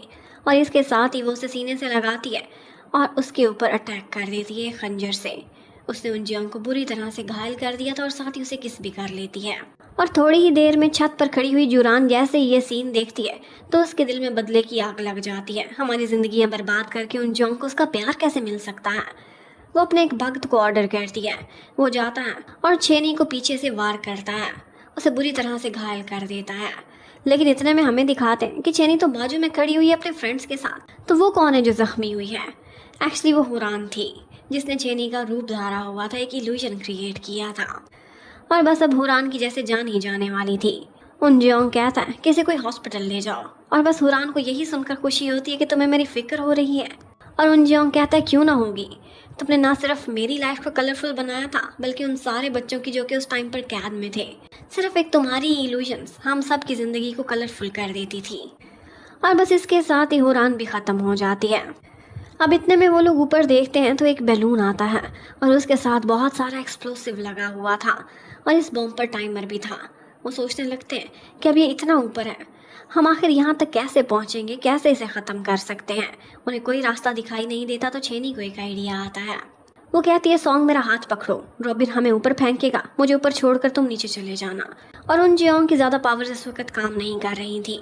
वो कहती है, तुम्हारा सिर्फ इतना काम है कि जब मैं और सॉन्ग नीचे आए तो हमें नीचे गिरने से बचा लेना। और फिर ऐसा ही होता है, चेनी और सॉन्ग उस बैलून के ऊपर तक पहुंचते हैं। वो लोग हंसी मजाक भी कर रहे थे और इतनी क्रिटिकल सिचुएशन को संभाल भी रहे थे। सॉन्ग वहां से वापसी पर ये सच बोलते हुए अपने हाथ छोड़ देता है कि चेनी, मैं तुम्हें वापस सही सलामत देखना चाहता हूँ। और जैसे ही वो नीचे गिरने वाला था उनजियोंग ने उसे संभाल लिया था। और बस उसके बाद चेनी फोकस कर दिया। जैसे ही ब्लास्ट हो रहा था उसी समय वो ब्लास्ट के सारे सामान को लेकर वहाँ से गायब हो गई थी। और जैसे ही वो गायब होती है सारा कुछ ख़त्म हो जाता है। जूरान भी ख़त्म हो चुकी थी और इसके साथ साथ सारे लोगों ने जिन्होंने ये मंजर देखा था उनकी मेमोरीज में से भी ये सारा कुछ इरेज हो चुका था। उन सबको ऐसा ही लगता है कि जैसे बहुत ही भयंकर तूफान आया था और उसी की वजह से गाड़ियाँ गिरी हुई हैं, तोड़ फोड़ हुई है। जबकि उनजियोंग काफ़ी देर से वेट कर रहा था कि अभी वो वापस टेलीपोर्ट होकर इसी पॉइंट पर पहुंचेगी, लेकिन चेनी नहीं आती। 1-2 दिन क्या कई दिन बीत जाते हैं और फिर उसके बाद तो उसके वापस आने की उम्मीद भी जैसे ख़त्म हो गई थी। उधर सॉन्ग की वही टकी की इज्जत नहीं थी। उसकी पत्नी को तो सारा कुछ भूल गया था, लेकिन उसकी बेटी जो कि शॉप में बंद थी, उसने और किसी भी चीज़ का सामना नहीं किया था तो उसकी मेमोरीज बाकी थी, उसे सब कुछ याद था। और वो आज अपने पापा को हीरो मानती थी और इसी बात से सॉन्ग बहुत खुश था। अब सबकी एक नॉर्मल सी लाइफ स्टार्ट हो गई थी, लेकिन फ्रेंड्स चेनी को बहुत याद करते थे। सबको ऐसा लगता था कि हमें बचाते हुए उसने अपनी बलि दे दी है। और दादी तो उसे बहुत ही याद करती थी, लेकिन दादी के कुछ साथी उनको मशवरा देते हैं कि आप उसकी मुक्ति के लिए, उसकी आत्मा की शांति के लिए उसका फ्यूनरल अरेंज कर दें, इस तरह से वो सुकून में रहेगी। और बस जिस समय वो उसके फ्यूनरल के लिए खाना डिस्ट्रीब्यूट कर रही थी तो वहीं से ही हमें दिखाते हैं कि फटे पुराने कपड़ों में और मैले कुचैली हालत में एक लड़की वहाँ पहुँचती है, जो कि कोई और नहीं बल्कि चेनी ही थी। और इस हालत में जब उसे इतनी स्मेल आ रही थी तो दादी तो फिर भी उसे गले लगा रही थी और बहुत खुश हो रही थी। और चेनी को तो ये भी पता नहीं था कि वो अपने ही फ्यूनरल का खाना खा रही है। वो बताती है कि उस टाइम पर मैं फोकस लगाते लगाते कुछ ज़्यादा ही दूर पहुंच गई थी और वहां से वापस आते हुए ना मेरे पास पैसा था ना मेरे पास कॉफ़ी थी, बस बड़ी मुश्किल से थोड़ा थोड़ा फासला तय करके वापस पहुंची हूँ, इसीलिए तो इतने हफ्ते लग गए हैं। जिस भी हालत में वो वापस आ गई थी और बिल्कुल ठीक ठाक थी। अब यही खबर सुनते ही उनजियोंग उससे मिलने के लिए आता है, लेकिन उसे अपनी पावर से दूर ही रोक लेता है। कहता है, मुझे तुम्हारी बिल्कुल फिक्र नहीं हो रही और हाँ, तुमसे बहुत स्मेल आ रही है। वो कहती है, एक दफ़ा नहाने से थोड़ी ये स्मेल जाएगी। और बस ये कहती हुई उसे चिपक जाती है। उसे भी छेनी पर बहुत प्यार आ रहा था, बस वो इजहार नहीं कर रहा था। कहने लगता है, मुझे तुम बिल्कुल अच्छी नहीं लगती। वो कहती है, लेकिन मुझे तो तुम बहुत अच्छे लगते हो। और बस इसी के साथ ही हमें दिखाते हैं कि सुपर हीरोज़ की टीम आज भी अपने शहर में शांति लाने के लिए काम करती रहती है। और फिर लास्ट सीन आता है कि जब हमें दिखाते हैं कि डॉक्टर ओंदू की लाश मलबे के नीचे से मिलती है। लेकिन ये क्या, उसने तो अपनी आंखें खोल ली थी। शायद मेडिसिन का असर उस पर हो चुका था। और इसके साथ ही ये कहानी यहाँ पर एंड होती है। Thank you for watching, bye bye.